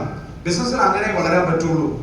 ബിസിനസ് ചെയ്ത് പഠിക്കുക എന്ന് പറഞ്ഞാൽ വലിയ ആനക്കാര്യമൊന്നും ഇല്ല. അദ്ദേഹം എന്നോട് പറഞ്ഞു, നിങ്ങൾ ആദ്യം ഈ പ്രോഡക്റ്റുകൾ ഉപയോഗിക്കൂ, അതിന്റെ റിസൾട്ട് മറ്റുള്ളവരോട് ധൈര്യസമേതം പറയൂ, നിങ്ങൾക്ക് ലഭിച്ച റിസൾട്ട് മറ്റുള്ളവരോട് പറയൂ. അടുത്ത കാര്യം, നിങ്ങൾ ഈ ബിസിനസ് അവസരം മറ്റുള്ളവരോട് ധൈര്യസമേതം അവതരിപ്പിക്കൂ. ഈ പ്രോഡക്റ്റ് മറ്റുള്ളവർക്ക്, ബന്ധുക്കൾക്കും സുഹൃത്തുക്കൾക്കും നിങ്ങൾ സജസ്റ്റ് ചെയ്യൂ. ഇതാണ് ഈ ബിസിനസ് ചെയ്ത് പഠിക്കാനുള്ളത്. ഇത് ചെയ്താൽ ഈ ബിസിനസ്സിൽ ഏതൊരു വ്യക്തിയും അച്ചീവർ ആകും എന്ന് അദ്ദേഹം എനിക്ക് വാക്ക് തന്നു. ഞാൻ എന്റെ കഴിവ് തെളിയിക്കാൻ തീരുമാനിച്ചു. ബന്ധുക്കൾക്കും സുഹൃത്തുക്കൾക്കും പ്രോഡക്റ്റ് കൊടുക്കാനാണ് അപ്ലൈൻ പറഞ്ഞത്. ഞാൻ തീരുമാനിച്ചു, ഒരു പരിചയവുമില്ലാത്തവർക്ക് പ്രോഡക്റ്റ് കൊടുത്ത് എന്റെ കഴിവ് തെളിയിക്കണം, ഞാൻ വ്യത്യസ്തനാണ് എന്ന് കാണിക്കണം, ലീഡർമാരെ ഒന്ന് ഞെട്ടിക്കണം. അങ്ങനെ ഞാൻ സുഹൃത്തിന്റെ കയ്യിൽ ഒരു ബൈക്കും വാങ്ങിച്ചിട്ട് ബാഗിൽ കുറച്ച് പ്രോഡക്റ്റ് ഇട്ടിട്ട് എനിക്ക് ഒരു പരിചയവുമില്ലാത്ത നാട്ടിലേക്ക് വെച്ച് പിടിച്ചു. ഒഞ്ചിയത്തേക്കാണ് ഞാൻ ആദ്യമായിട്ട് പോയത്. ഒഞ്ചിയത്തെ ഞാൻ ഇപ്പോഴും ഓർക്കുന്നു, രാവിലെ 8 മണി സമയത്ത് തന്നെ ഞാൻ അവിടെ എത്തി. ഒരു പരിചയമില്ലാത്ത ഒരു വീട്ടിൽ കയറി എന്റെ പ്രോഡക്റ്റ് ഒന്ന് കൊടുത്തിട്ട് അതൊന്ന് മറ്റുള്ളവർക്ക് കാണിച്ച് അതൊന്ന് വിറ്റ് കാണിച്ചിട്ട് അത്ഭുതം സൃഷ്ടിക്കണം എന്ന ഒരു വലിയ വാശിയോടുകൂടി ഞാൻ 8 മണിക്ക് രാവിലെ ആദ്യത്തെ വീട്ടിലേക്ക് ചെല്ലാൻ ബൈക്ക് അങ്ങോട്ട് കൊണ്ടുപോകാൻ ശ്രമിക്കുമ്പോൾ അവിടെ സ്കൂളിലേക്ക് കുഞ്ഞുങ്ങളെ അയക്കാനുള്ള ഒരു അമ്മയുടെ തിരക്കാണ്. എനിക്ക് തോന്നുന്നു ഇവിടെ ശരിയാവില്ല. കുറെ ഇവിടെ ഞാൻ വണ്ടി ഓടിച്ചു. എന്നിട്ട് അടുത്തൊരു വീട്ടിൽ ലക്ഷ്യമാക്കി ഇവിടെ ഈ പ്രോഡക്റ്റ് ഒന്ന് പരിചയപ്പെടുത്തണം. അപ്പൊ ഒരു കാരണങ്ങൾ വരാതെ പത്രം വായിച്ചുകൊണ്ടിരിക്കുന്നു, സംഗതി സീരിയസ് ആണ്, അപ്പൊ ഇവിടെ എന്റെ പരിപാടി ശരിയാവില്ല. കുറച്ചു ദൂരം കൂടെ ഞാൻ വണ്ടി ഓടിച്ചു. അപ്പൊ ഒരു ഗേറ്റുള്ള വീട് കണ്ടു. ഇവിടെ എന്ത് വന്നാലും എന്റെ പ്രോഡക്റ്റ് ഒന്ന് പരിചയപ്പെടുത്തണം എന്ന് ഞാൻ തീരുമാനിച്ചു. അങ്ങോട്ടേക്ക് ഗേറ്റിനടുത്തേക്ക് വണ്ടി കൊണ്ടുപോകുമ്പോ ഗേറ്റിനപ്പുറത്തുനിന്ന് ഒരു പട്ടി കുറച്ചോട്ട് വരുന്നു. ഞാൻ കുറച്ചു ദൂരം കൂടെ വണ്ടി ഓടിച്ചിട്ട് കുഞ്ഞിപ്പള്ളി എന്ന് പറയുന്ന സ്ഥലത്ത് പോയി അവിടെ നിന്ന് ഒരു കടയിൽ ഒരു ചായ കുടിച്ച് ഞാൻ നേരെ എന്റെ വീട്ടിലേക്ക് പോയി. ഇതാണ് ആദ്യത്തെ ദിവസം സംഭവിച്ചത്. ഞാൻ എന്റെ അപ്ലയൻസിനെ വിളിച്ചു. ഞാൻ പറഞ്ഞു, സംഭവം പോയി, ജോലി പോയി, എല്ലാം പോയി, കുഴപ്പമില്ല, അത് പോട്ട് ഞാൻ വേറെ ജോലി വാങ്ങിച്ചോളാം.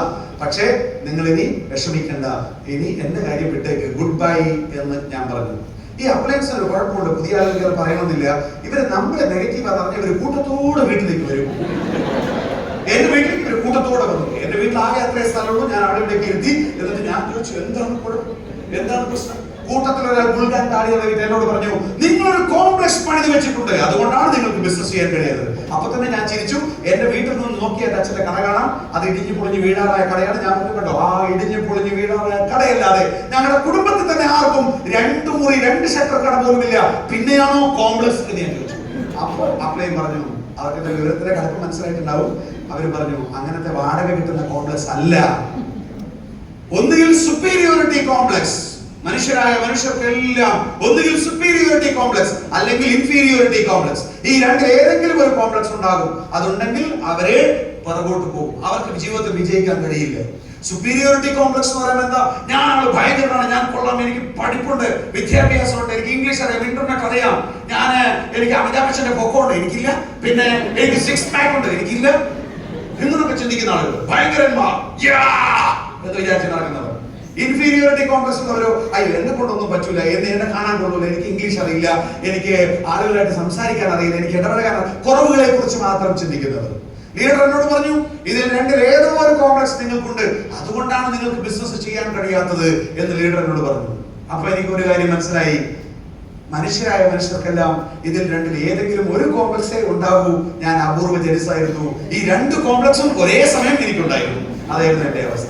ഞാൻ ഇച്ചിരി പഠിച്ചിട്ടുണ്ട്, കൊള്ളാം എന്നൊരു ധാരണ എനിക്കുണ്ടായിരുന്നു. അതേസമയം തന്നെ കടം കയറി പരാജയപ്പെട്ടവരാണ്, ഞാൻ പറഞ്ഞാലൊന്നും ആരും വിശ്വസിക്കാൻ പോകുന്നില്ല എന്ന ഇൻഫീരിയോറിറ്റി കോംപ്ലക്സും എനിക്കുണ്ടായിരുന്നു.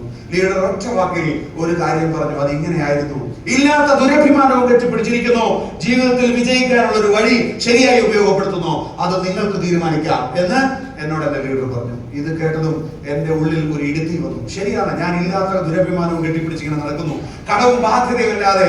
മറ്റുള്ളവരാരും നല്ലത് പറയുന്ന ഒന്നും ജീവിതത്തിൽ സംഭവിച്ചിട്ടില്ല. അമ്മയ്ക്ക് നല്ലത് പറയാനില്ല, സഹോദരന്മാർക്ക് നല്ലത് പറയാനില്ല, ഭാര്യയ്ക്ക് പോലും നല്ലത് പറയാനില്ല. കുഞ്ഞുങ്ങൾ എന്നെ അധിക്ഷേപിക്കാൻ കഴിയാത്തത് കൊണ്ട് മാത്രം എന്നെ സഹിച്ചിരിക്കുന്നു. ചുറ്റിലുള്ള ആളുകളെല്ലാം കടം കയറി, അവൻ ജീവിതത്തിൽ ഉത്തരവാദിത്തം കാണിച്ചില്ല, കടം കയറി, പ്രശ്നങ്ങൾ എന്ന് മാത്രം പറയുന്നു. ഇത് മാത്രമേ ജീവിതത്തിൽ സമ്പാദ്യമായിട്ടുള്ളൂ. അങ്ങനെ ഇരിക്കുന്ന ഞാൻ തീരുമാനിച്ചു, ജീവിതത്തിൽ ഒന്ന് രക്ഷപ്പെടാൻ ഈ അവസരം സഹായിക്കണമെങ്കിൽ ഇന്നു മുതൽ ഈ ബിസിനസ് ഒന്ന് ആത്മാർത്ഥമായി ഏറ്റെടുക്കണം. ചിലരുടെ വാക്കുകൾ നമ്മുടെ ഉള്ളിൽ ചില സ്പാർക്കുകൾ ഉണ്ടാക്കി തരും. അങ്ങനെ ഒരു സ്പാർക്ക് എനിക്ക് ഉണ്ടാക്കി തന്ന ലീഡറുടെ പേര് സത്യൻ മാസ്റ്റർ എന്നാണ്. ഞാൻ ഒരു കാര്യം തീരുമാനിച്ചു, എന്റെ ബിസിനസ് ആയിട്ട് മൈലേജ് സെറ്റ് ചെയ്യണം. പ്രിയപ്പെട്ട സുഹൃത്തുക്കളെ, അതിനു മുമ്പ് വരെ ഞാൻ പറഞ്ഞുകൊണ്ടിരുന്നത് അവരുടെ കമ്പനി, അവരുടെ ബിസിനസ്, അവരുടെ പ്രോഡക്റ്റ് ഞാൻ ഉണ്ട്, ഒരു കൈ നോക്കാം എന്ന് മാത്രമേ ഞാൻ പറഞ്ഞിട്ടുള്ളൂ. പക്ഷെ അന്ന് മുതൽ ഞാൻ പറയാൻ തുടങ്ങി, എന്റെ കമ്പനി, എന്റെ പ്രോഡക്റ്റ് നിങ്ങൾ വാങ്ങണം, നിങ്ങൾ ഉപയോഗിക്കണം, റിസൾട്ട് ഗ്യാരണ്ടീഡാണ് എന്ന് ഞാൻ ആവേശത്തോടുകൂടി പറയാൻ തുടങ്ങി. അന്ന് മുതൽ ആ ആത്മവിശ്വാസത്തോടു കൂടി ഞാൻ പറയാൻ തുടങ്ങി. അന്ന് മുതൽ എന്നോടൊപ്പം ആളുകൾ വരാൻ തുടങ്ങി, എന്നോടൊപ്പം അസോസിയേറ്റ്സ് ഉണ്ടാകാൻ തുടങ്ങി, എനിക്ക് ബിസിനസ് വർദ്ധിക്കാൻ തുടങ്ങി. ഈ കമ്പനിയിൽ നിന്ന് എനിക്ക് ആദ്യമായിട്ട് ലഭിച്ചത് 1075 രൂപയാണ്. ആ 1075 രൂപ 2,10,000-നേക്കാൾ പവർഫുൾ ആയിരുന്നു. കാരണം ആദ്യമായിട്ട് എന്റെ ബാങ്ക് അക്കൗണ്ടിലേക്ക് മൈ ലൈഫ് സ്റ്റൈൽ എന്ന ഹെഡിൽ നിന്ന് ഒരു തുക ക്രെഡിറ്റ് ആയി. ഇത് ആവേശമായിരുന്നു.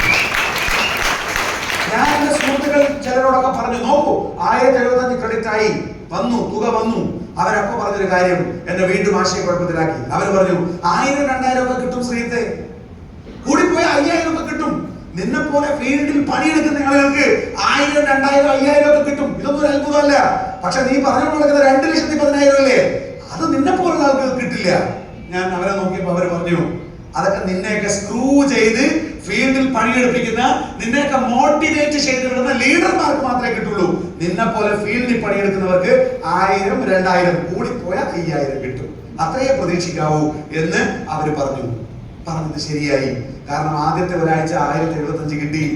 പിന്നെ ആകെ ആ മാസം കിട്ടിയത് അതേ 1075 തന്നെയായിരുന്നു. പിന്നീടുള്ള 3 ആഴ്ചയും ശൂന്യ, ഒന്നും അങ്ങനെ ഇങ്ങോട്ട് വന്നില്ല. ഞാൻ ലീഡർമാരോട് ചോദിച്ചു, തീരുമാനിച്ചു. ആദ്യം 1000 കിട്ടിയതല്ലേ, അങ്ങനെയാണെങ്കിൽ അടുത്ത ആഴ്ചകളിലും 1000 കിട്ടണമല്ലേ. ആദ്യം ഞാൻ വിചാരിച്ചത് ഒരാഴ്ച 1000 അടിച്ചു കാണിച്ചാൽ പിന്നെ എല്ലാ ആഴ്ചയിലും 1000 കിട്ടും എന്നാണ് ഞാൻ വിചാരിച്ചുകൊണ്ടിരുന്നത്.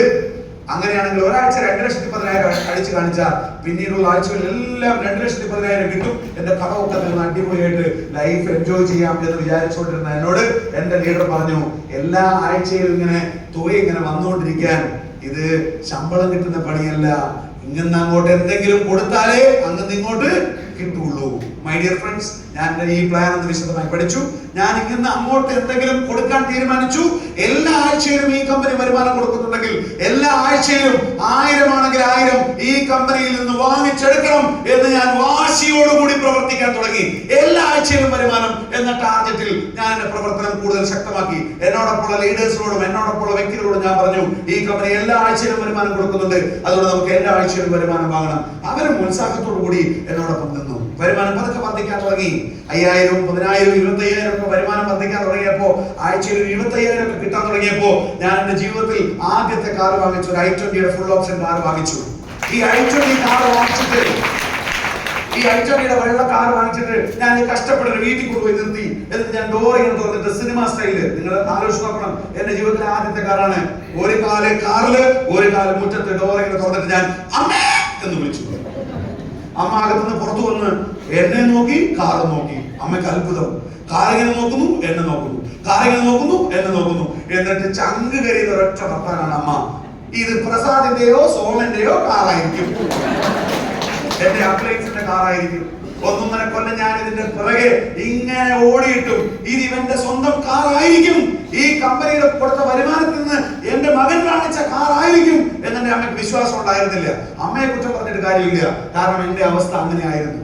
ഞാൻ കടം കയറി ജീവിതത്തിൽ ആത്മഹത്യയല്ലാതെ മറ്റൊരു വഴിയില്ലാതെ നിൽക്കുന്ന ഒരാളായിരുന്നു. എന്റെ കുടുംബത്തിൽ അങ്ങനെ വലിയ കാറൊന്നുമില്ല. അങ്ങനത്തെ ഒരു സാഹചര്യത്തിലുള്ള ഒരു വ്യക്തി. മൈ ഡിയർ ഫ്രണ്ട്സ്, ഞാൻ നിങ്ങളോട് ഉറപ്പിച്ചു പറയുന്നു, ആദ്യത്തെ കാർ വാങ്ങുമ്പോ എന്റെ മുഴുവൻ കടവും തീർന്നിരുന്നില്ല. അങ്ങനെ ഒരു കടമൊന്നും പൂർണ്ണമായി തീരാത്ത ഒരു വ്യക്തി എങ്ങനെ ഒരു കാർ വാങ്ങിക്കും? കടം തീരാതെ ആദ്യത്തെ കാർ വാങ്ങണമോ? ഞാൻ ചിന്തിച്ചിരുന്നു. എന്നോട് ലീഡർമാർ പറഞ്ഞ ഒറ്റ കാര്യമേ ഉള്ളൂ, നിങ്ങൾക്ക് കോഴിക്കോട് ടീമുണ്ട്, നിങ്ങൾക്ക് എറണാകുളത്ത് ടീം വരുന്നുണ്ട്, നിങ്ങൾക്ക് പതുക്കെ കാസർഗോഡേക്ക് ടീം വരുന്നുണ്ട്. നിങ്ങൾ ഒരു ബിസിനസ്സുകാരനെ പോലെ ചിന്തിക്കൂ. നിങ്ങൾക്ക് ഈ സ്ഥലങ്ങളിലെല്ലാം ബസ്സിലോ ട്രെയിനിലോ പോയി ബിസിനസ് ചെയ്യുന്നതിനേക്കാൾ നല്ലത് ഒരു കാർ ഉണ്ടെങ്കിൽ അവിടെയെല്ലാം വേഗത്തിൽ എത്താൻ പറ്റും. തിരിച്ചു വരുന്നതിനെ കുറിച്ച് ബുദ്ധിമുട്ട് അനുഭവിക്കേണ്ട കാര്യമില്ല. അങ്ങനെയാണെങ്കിൽ ബിസിനസ്സുകാർ ചെയ്യുന്നത് പോലെ ഒരു കാർ വാങ്ങിച്ച് കൂടുതൽ ബിസിനസ് ശക്തിപ്പെടുത്തൂ. അതിനുശേഷം നിങ്ങൾക്ക് കിട്ടുന്ന വരുമാനത്തിലൂടെ നിങ്ങളുടെ കടം തീർക്കാൻ കഴിയും. എന്റെ ലീഡർമാരെ എനിക്ക് വിശ്വാസമായിരുന്നു. അതുകൊണ്ട് ഞാൻ അവര് പറഞ്ഞത് ചെയ്തു. ഞാൻ കമ്പനിയിൽ നിന്ന് വരുന്ന മുഴുവൻ തുകയെടുത്ത് കടം തീർക്കാൻ പോയില്ല. പകരം ഞാൻ ഈ കാർ വാങ്ങിച്ചിട്ട് ബിസിനസ് കൂടുതൽ ശക്തിപ്പെടുത്താൻ തീരുമാനിച്ചു. അങ്ങനെ ആ കാർ വാങ്ങിച്ചു. ആ കാറിൽ തന്നെയായി ഊണും ഉറക്കവും. ഞാൻ കേരളത്തിൽ അങ്ങോളം ഇങ്ങോളം തലങ്ങും വിലങ്ങും ഓടി i20 കാറിൽ. അത് പതുക്കെ കർണാടകത്തിലേക്കും തമിഴ്നാട്ടിലേക്കും പോകാൻ തുടങ്ങി. മൈ ഡിയർ ഫ്രണ്ട്സ്, എന്റെ വരുമാനം വർദ്ധിക്കാൻ തുടങ്ങി. കമ്പനിയുടെ 230ാമത്തെ വീക്കിൽ 2,10,000 എന്റെ അക്കൗണ്ടിലേക്ക് വന്നു. പ്രിയപ്പെട്ട സുഹൃത്തുക്കളെ, 2,10,000 എന്റെ അക്കൗണ്ടിലേക്ക് വന്നപ്പോ എനിക്ക് ചിലരോട് പകവീട്ടാൻ ഉണ്ടായിരുന്നു. അവരോട് പകവീട്ടാൻ തന്നെ ഞാൻ തീരുമാനിച്ചു. ഒന്നാമത്തെ പകവീട്ടാൻ ഞാൻ തീരുമാനിച്ചത് കൂത്തുപറമ്പ് TK പെട്രോൾ പമ്പിന് അടുത്തുള്ള SBIയുടെ ആ ATM-നോടായിരുന്നു എനിക്ക് തീർത്താൻ തീരാത്ത പദം.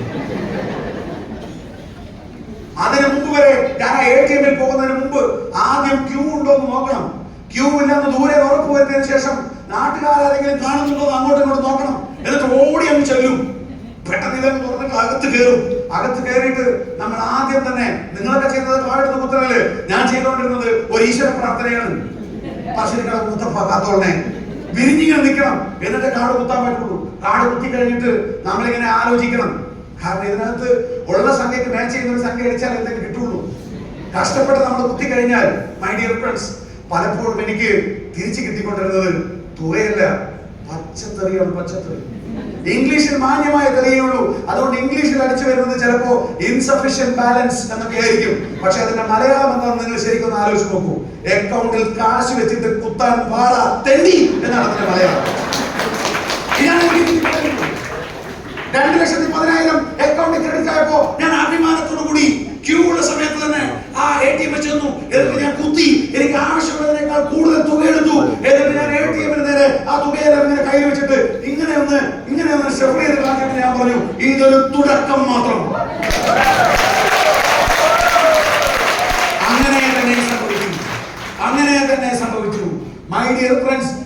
അവിടെ നിൽക്കുമ്പോ എന്റെ ടീമിനകത്ത് 85-ലധികം സീലിംഗ് അച്ചീവേഴ്സ് ഉണ്ട്. എനിക്ക് മാത്രമല്ല കിട്ടിയത്, നമ്മളോടൊപ്പം കടന്നു വന്ന 85-ലധികം സാധാരണക്കാരായ വ്യക്തികൾ 2,10,000 ഒരു തവണയെങ്കിലും വാങ്ങിച്ചു എന്നുള്ളത് അഭിമാനത്തോടെ എനിക്ക് പറയാൻ കഴിയും. ഒരു സോപ്പ് വിൽക്കാൻ ഒരു പേസ്റ്റ് ഉണ്ടല്ലോ, ഇതാണ് എന്റെ പേസ്റ്റ്, ഇതാണ് എന്റെ സോപ്പ് എന്ന് പറയാൻ ചങ്കൂട്ടമില്ലാതെ, എന്നൊന്ന് അവതരിപ്പിക്കാനുള്ള മനോധൈര്യമില്ലാതെ വീട്ടിലേക്ക് മടങ്ങിപ്പോയി ഈ ബിസിനസ് അവസാനിപ്പിക്കണം എന്ന് ചിന്തിച്ച ശ്രീജിത്തുണ്ടല്ലോ, ഇന്ന് 140 കോടി ബിസിനസ്.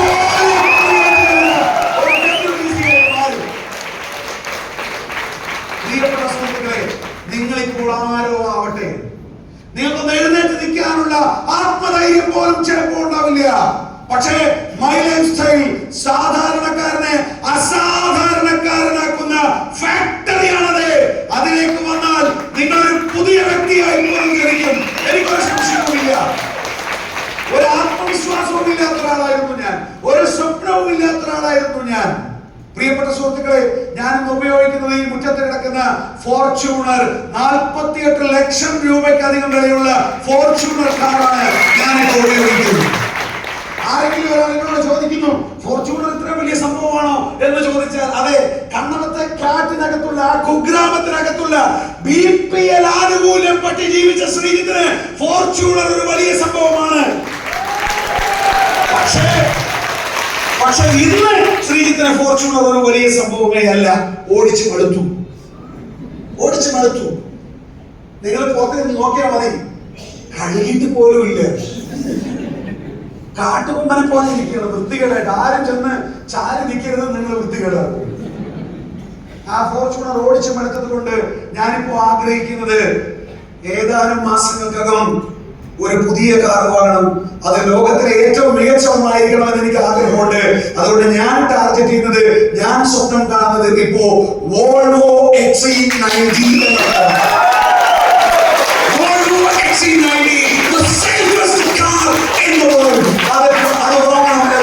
ഞാൻ ആഗ്രഹിക്കുന്നത്. പ്രിയപ്പെട്ട സുഹൃത്തുക്കളെ, എനിക്ക് മറ്റൊരാഗ്രഹം കൂടി വാഹനത്തെ കുറിച്ച് ചിന്തിക്കുമ്പോൾ ഞാൻ ഓൾറെഡി ബുക്ക് ചെയ്ത് കഴിഞ്ഞു, കാത്തിരിക്കുകയാണ് ഞാൻ. അത് മറ്റൊന്നുമല്ല, ഈ മൈ ലൈഫ് സ്റ്റൈൽ പോലെ ലോകത്തെ ഇത്രയും യുണീക്ക് ആയിട്ട് ഒരു കമ്പനിയിൽ പ്രവർത്തിക്കുമ്പോൾ ലോകത്തിലെ ഏറ്റവും വലുത് എന്തെങ്കിലും ഒന്ന് എന്റെ കയ്യിൽ ഉണ്ടായിരിക്കണം എന്നെനിക്ക് ആഗ്രഹമുണ്ട്. ആ ആഗ്രഹം ഉള്ളതുകൊണ്ട് ഞാൻ അടുത്തൊരു സ്വപ്നം കണ്ടു. ആ സ്വപ്നം ഞാൻ ഇതിനോടകം ബുക്ക് ചെയ്ത് കഴിഞ്ഞു. ഞാൻ അത് വരാൻ വേണ്ടി കാത്തിരിക്കുകയാണ്. അത് മറ്റൊന്നുമല്ല, ലോകത്തിലെ ഏറ്റവും വലിയ bike, the super premium bike ഹോണ്ടയുടെ ഗോൾഡ് വിങ് ഇതിനോടകം ഞാൻ ബുക്ക് ചെയ്ത് കഴിഞ്ഞു. പ്രിയപ്പെട്ട സുഹൃത്തുക്കളെ, ആ ഹോണ്ടയുടെ ഗോൾഡ് വിങ് എന്ന സൂപ്പർ ലക്ഷൂറിയസ് പ്രീമിയം ബൈക്കിന്റെ ഇന്ത്യയിലെ ഓൺ റോഡ് പ്രൈസ് 54 ലക്ഷം രൂപയാണ്. ആദ്യം ഞാൻ ബുക്ക് ചെയ്യുമ്പോ ഒരു സിംഗിൾ സീറ്റുള്ള ഗോൾഡ് വിങ് ആയിരുന്നു ബുക്ക് ചെയ്തത്. ഒറ്റ സീറ്റ്, നമുക്ക് മാത്രം സഞ്ചരിക്കാം. എന്റെ ഭാര്യ ഈ ഫോട്ടോ കണ്ടപ്പോ എന്നോട് പറഞ്ഞു, ഇപ്പൊ ഞാൻ 2 സീറ്റുകൾ എന്നോട് നാട്ടുകാരും കൂട്ടുകാരും ഒക്കെ ചോദിക്കുന്നു, എന്തിനാണ് ഇത്രയും വലിയ ബൈക്ക്, 54 ലക്ഷത്തിന്റെ ബൈക്കിന്റെ കാര്യം എന്താണ് എന്നെല്ലാവരും ചോദിക്കുന്നുണ്ട്. എനിക്ക് അതിനൊരു കാര്യമുണ്ട്. കൊച്ചി ലുലു മാളിന്റെ മുമ്പിൽ അതൊന്ന് പാർക്ക് ചെയ്തിട്ട് അവിടെ ഒരു ബ്ലോക്ക് ഉണ്ടാക്കണം. ഇതാണ് ഇതിനോട് ക്രൈസിലെ കുറച്ച് ചെറുപ്പക്കാർ വന്നാൽ ബൈക്കൊക്കെ പാർക്ക് ചെയ്താണ് കംപ്ലീറ്റ് ബ്ലോക്കാവും. ഇതല്ല എന്റെ ആഗ്രഹം. പ്രിയപ്പെട്ട സുഹൃത്തുക്കളെ, ചെറിയ പ്രായം പറയുമ്പോൾ എനിക്ക് ഇപ്പോഴും വലിയ പ്രായമൊന്നുമില്ല, 35 വയസ്സ് പൂർത്തിയായി കഴിഞ്ഞിട്ടോ. ഈ ചെറിയ പ്രായത്തിൽ ഞാൻ എന്റെ ഒരു കുടുംബത്തിലുള്ള വ്യക്തിയോട്, ബൈക്ക് ഉണ്ടായിരുന്ന ഒരു വ്യക്തിയോട്, KL59N 2619 KL59N 2619 കാര്യം പറയേണ്ട കാര്യമില്ലല്ലോ, ഒന്നെടുത്ത് മാറ്റി കൊടുക്കണം കേട്ടോ. 2619 KL59N 2619 റെഡി. അപ്പോ എന്റെ കുടുംബത്തില് ബൈക്ക് ഉണ്ടായിരുന്ന ഒരു വ്യക്തിയോട് കണ്ണവം ടൗണിലേക്ക്, എന്റെ വീട്ടിൽ നിന്ന് 1.5 കിലോമീറ്റർ ദൂരമുള്ള കണ്ണവം ടൗണിലേക്ക് പോകാൻ ഒന്ന് ബൈക്ക് തരാമോ എന്ന് ഞാൻ ചോദിച്ചു. ഈ സുഹൃത്ത് പോക്കറ്റിൽ കൈയിട്ടിട്ട് 20 രൂപ എടുത്തിട്ട് എന്നോട് പറഞ്ഞു, നിനക്ക് ബൈക്കോ, ബസ്സിന് പോയിക്കോ. മൈക്ക് എന്റെ നേരെ വെച്ച് നീട്ടി തന്നു. പ്രിയപ്പെട്ട സുഹൃത്തുക്കളെ, ഹോണ്ടയുടെ ഗോൾഡ് റിംഗ് ലോകത്തിലെ ഏറ്റവും വലിയ ബൈക്ക് എടുത്തിട്ട് ആ വീട്ടിൽ കൊണ്ടുപോയി സ്റ്റാൻഡിൽ ഇട്ടിട്ട് അവിടെ എനിക്കൊരു ചായ കുടിക്കണം. നിങ്ങൾക്ക് എന്തും ആഗ്രഹിക്കാം, നിങ്ങൾക്ക് എന്തും ആഗ്രഹിക്കാം, ലോകത്തിലെ ഏറ്റവും വലുതും ആഗ്രഹിക്കാം. കാരണം നിങ്ങൾ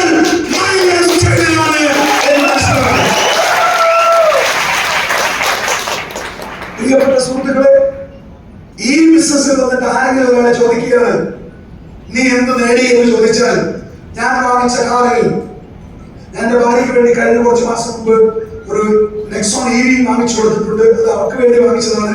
അവർക്ക് ഡ്രൈവിംഗ് ഒന്നും അറിയില്ലായിരുന്നു. ഞാൻ പറഞ്ഞു ഇത് എവിടെയെങ്കിലും കൊണ്ടുപോയി തട്ടി മുട്ടിയൊക്കെ നീ വണ്ടി പിടിക്കും, എന്നിട്ട് നിനക്ക് ഞാൻ അടുത്തൊരു കാർ വാങ്ങിച്ചു തരുന്നുണ്ട്.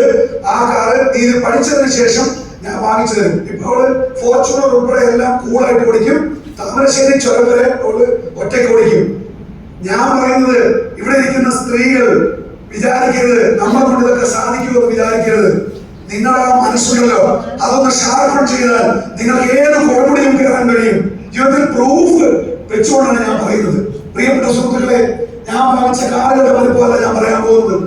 ഞാൻ എന്റെ വീട് പണിതുകൊണ്ടിരിക്കുകയാണ്. അതാണ് മൈലേജിലെ ഏറ്റവും വലിയ നേട്ടമെന്ന് ഞാൻ പറയില്ല. കടവുമായി വന്നിട്ട് ഞാൻ ഇതിനോടകം 1.5 ഏക്കറിലധികം സ്ഥലം പല സ്ഥലങ്ങളിലായിട്ട് ഞാൻ വാങ്ങിച്ചിട്ടുണ്ട്. അതാണ് മൈലേജിലെ ഏറ്റവും വലിയ നേട്ടമെന്ന് ഞാൻ പറയില്ല. ഒരു സാധാരണക്കാരൻ ഉണ്ടായിരിക്കേണ്ട എല്ലാ ഇൻഷുറൻസ് പരിരക്ഷയും, മ്യൂച്വൽ ഫണ്ടും, ഷെയർ മാർക്കറ്റിലുള്ള ഇൻവെസ്റ്റ്മെന്റും, അങ്ങനെ എല്ലാം എനിക്കുണ്ട്. അതാണ് മൈലേജിൽ വന്നതുകൊണ്ട് ഏറ്റവും വലിയ കാര്യം എന്ന് ഞാൻ പറയില്ല.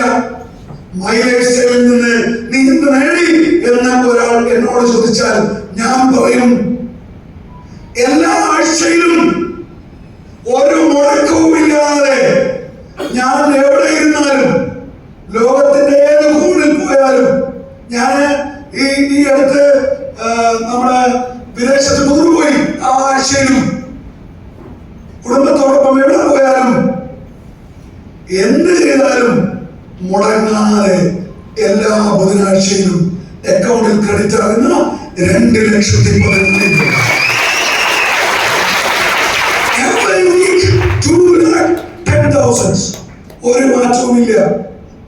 പാസീവ് ഇൻകം എന്ന് വേണമെങ്കിൽ അതിനെ വിളിക്കാം. പാസീവ് ഇൻകം, അതിനുവേണ്ടി പണിയെടുക്കൂ എന്നാണ് ഇവിടെ ഇരിക്കുന്ന ഓരോരുത്തരോടും എനിക്ക് അഭ്യർത്ഥിക്കാനുള്ളത്. ശക്തമായ ഒരു ടീമിനെ ബിൽഡ് ചെയ്യുക. അങ്ങനെ നിങ്ങൾ എന്ത് ചെയ്താലും ചെയ്തില്ലെങ്കിൽ, നിങ്ങൾ ഒരു കാലത്തിട്ട എഫേർട്ടിന്റെ ഫലമായി രൂപപ്പെട്ട സിസ്റ്റത്തിലൂടെ നിങ്ങൾ ഒന്നും ചെയ്തില്ലെങ്കിലും നിങ്ങൾക്ക് വരുമാനം വരുന്ന ഒരു ദിവസം ശ്രദ്ധിക്കുക. ഓരോ സാധാരണക്കാരനും ആവശ്യമുള്ളതാണ്. അഭിമാനത്തോടു കൂടി എനിക്ക് പറയാൻ കഴിയും, ഞാൻ ഇന്നൊന്നും ചെയ്തില്ലെങ്കിലും എനിക്ക് ഇന്ന് എല്ലാ ആഴ്ചയിലും മുടങ്ങാതെ 2,10,000 എന്റെ അക്കൗണ്ടിൽ ക്രെഡിറ്റ്. അതാണ് മൈലേജിലെ ഏറ്റവും വലിയ സമ്പാദ്യമായിട്ട് ഞാൻ വിചാരിക്കുന്നത്. ഈ ബിസിനസ് ആദ്യമായിട്ട് കേൾക്കുന്നവരോട് എനിക്ക് പറയാനുള്ളത്, നിങ്ങൾ ഇന്ന് ബിസിനസ് കേട്ടു, നിങ്ങളെ ഇങ്ങോട്ടേക്ക് ക്ഷണിച്ച വ്യക്തി കുറച്ച് പ്രോഡക്റ്റുകൾ കൂടി ഇവിടെ പരിചയപ്പെടുത്തി തരും. നിങ്ങൾ ഒരിക്കലും ഈ ബിസിനസ് അവസരം റിജക്ട് ചെയ്യരുത്, ഒരിക്കലും റിജക്ട് ചെയ്യരുത്. നിങ്ങൾക്ക് സംശയം തീർന്നിട്ടുണ്ടാവില്ല, നിങ്ങൾക്ക് വലിയ വലിയ സംശയങ്ങൾ ഉണ്ടാകാം, പക്ഷെ നിങ്ങൾ ഈ അവസരം റിജക്ട് ചെയ്യരുത്. ഒറ്റ കാരണം കൊണ്ട്, ഈ ബിസിനസ് സിമ്പിൾ ആണ്. സിമ്പിൾ. ഈ ബിസിനസ് നിങ്ങൾ സ്റ്റാർട്ട് ചെയ്യുന്നതിനായിട്ട് ഒരു പ്രൊസീജിയറും ഇല്ല, കോംപ്ലിക്കേഷൻസ് ഒന്നുമില്ല. ഈ ബിസിനസ് സ്റ്റാർട്ട് ചെയ്യുന്നതിന് വേണ്ടി നിങ്ങൾ 10 ലക്ഷം 50 ലക്ഷം മുടക്കണ്ട, നിങ്ങൾ 1 ലക്ഷം പോലും മുടക്കണ്ട, നിങ്ങൾ 50,000 പോലും മുടക്കണ്ട. നിങ്ങളെ കുറിച്ചും നിങ്ങളുടെ വീട്ടിലുള്ളവരെ കുറിച്ചും ചിന്തിക്കൂ. നിങ്ങളുടെ വീട്ടിൽ ഇപ്പോൾ ഉപയോഗിക്കുന്ന ഉൽപ്പന്നങ്ങളെ കുറിച്ച് ചിന്തിക്കൂ. നിങ്ങളൊരു സോപ്പ് ഉപയോഗിക്കുന്നുണ്ടാകും, പേസ്റ്റ് ഉപയോഗിക്കുന്നുണ്ടാകും. നിങ്ങളുടെ വീട്ടിൽ ശരീരവേദനയ്ക്കുള്ള ഒരു കുഴമ്പ് തൈലം ഉണ്ടാകും. നിങ്ങളുടെ വീട്ടിൽ കുഞ്ഞുങ്ങൾക്ക് ഹോർലിക്സോ കോക്കോയോ വാങ്ങിച്ചു കൊടുക്കുന്നുണ്ടാകും. ഇതിന് പകരം ഇവിടെ പ്രോഡക്റ്റ് ഉണ്ട്, അത് വാങ്ങിച്ച് വീട്ടിലേക്ക് പോ. ആരും ചോദിക്കില്ല എന്തിനാണ് ഈ സാധനം എന്ന് ചോദിക്കില്ല. ഇത് അത്ഭുതം മാജിക്കൽ പ്രോഡക്റ്റ് അല്ല. ഇത് മറ്റുള്ളവരെ വിശ്വസിപ്പിക്കാൻ പെടാപ്പാടുള്ള പ്രോഡക്റ്റ് അല്ല. ഇവിടെ ഇങ്ങനെ കെട്ടിയാൽ ഇതിങ്ങനെ ധരിക്കും. ഈ കാന്തത്തിന്റെ മുകളിൽ കിടന്നാൽ സ്വർഗം കിട്ടും എന്നൊന്നും പറയേണ്ട ആവശ്യമില്ല. ഇത് നോർമലിയുള്ള പ്രവൃത്തി എന്ന് പറഞ്ഞു കഴിഞ്ഞാൽ നിങ്ങൾ ഇന്ന് മാർക്കറ്റിൽ നിന്ന് വാങ്ങുന്ന ഉൽപ്പന്നങ്ങൾ തന്നെയാണ് ഇവിടെ നിന്ന് വാങ്ങേണ്ടത്. അമേസിംഗ് ആയിട്ടുള്ള ക്വാളിറ്റി, അത് വാങ്ങി വീട്ടിലേക്ക് പോകണം. നിങ്ങളുടെ സുഹൃത്ത് അദ്ദേഹത്തിന്റെ ഒരു കട ഉദ്ഘാടനം ചെയ്യാൻ ആ ഉദ്ഘാടന ദിവസം നിങ്ങളെ വിളിച്ചു എന്ന് വിചാരിക്കും. നിങ്ങളുടെ ബന്ധു ഒരു കട ഓപ്പൺ ചെയ്യുന്നുണ്ട്, ആ കടയുടെ ഉദ്ഘാടന ദിവസം നിങ്ങളെ വിളിച്ചു എന്ന് വിചാരിക്കും. ആ കടയുടെ ഉദ്ഘാടനം കഴിഞ്ഞ് പോകുമ്പോ നിങ്ങൾ കുറച്ച് സാധനങ്ങൾ അവിടെ നിന്ന് വാങ്ങും. അങ്ങനെ മാത്രം കരുതി ഇവിടെ നിന്ന് കുറച്ച് ഉൽപ്പന്നങ്ങൾ വാങ്ങും. ആ ഉൽപ്പന്നങ്ങൾ വാങ്ങി വീട്ടിൽ ചെന്നാൽ അത് പരിചയപ്പെടുത്താനായിട്ട് നിങ്ങളുടെ ലീഡർമാര് ഈ വ്യക്തികൾ വരും. അത് നിങ്ങളുടെ വീട്ടുകാർക്ക് പരിചയപ്പെടുത്തൂ, ആ ഉൽപ്പന്നങ്ങൾ ഉപയോഗിക്കൂ.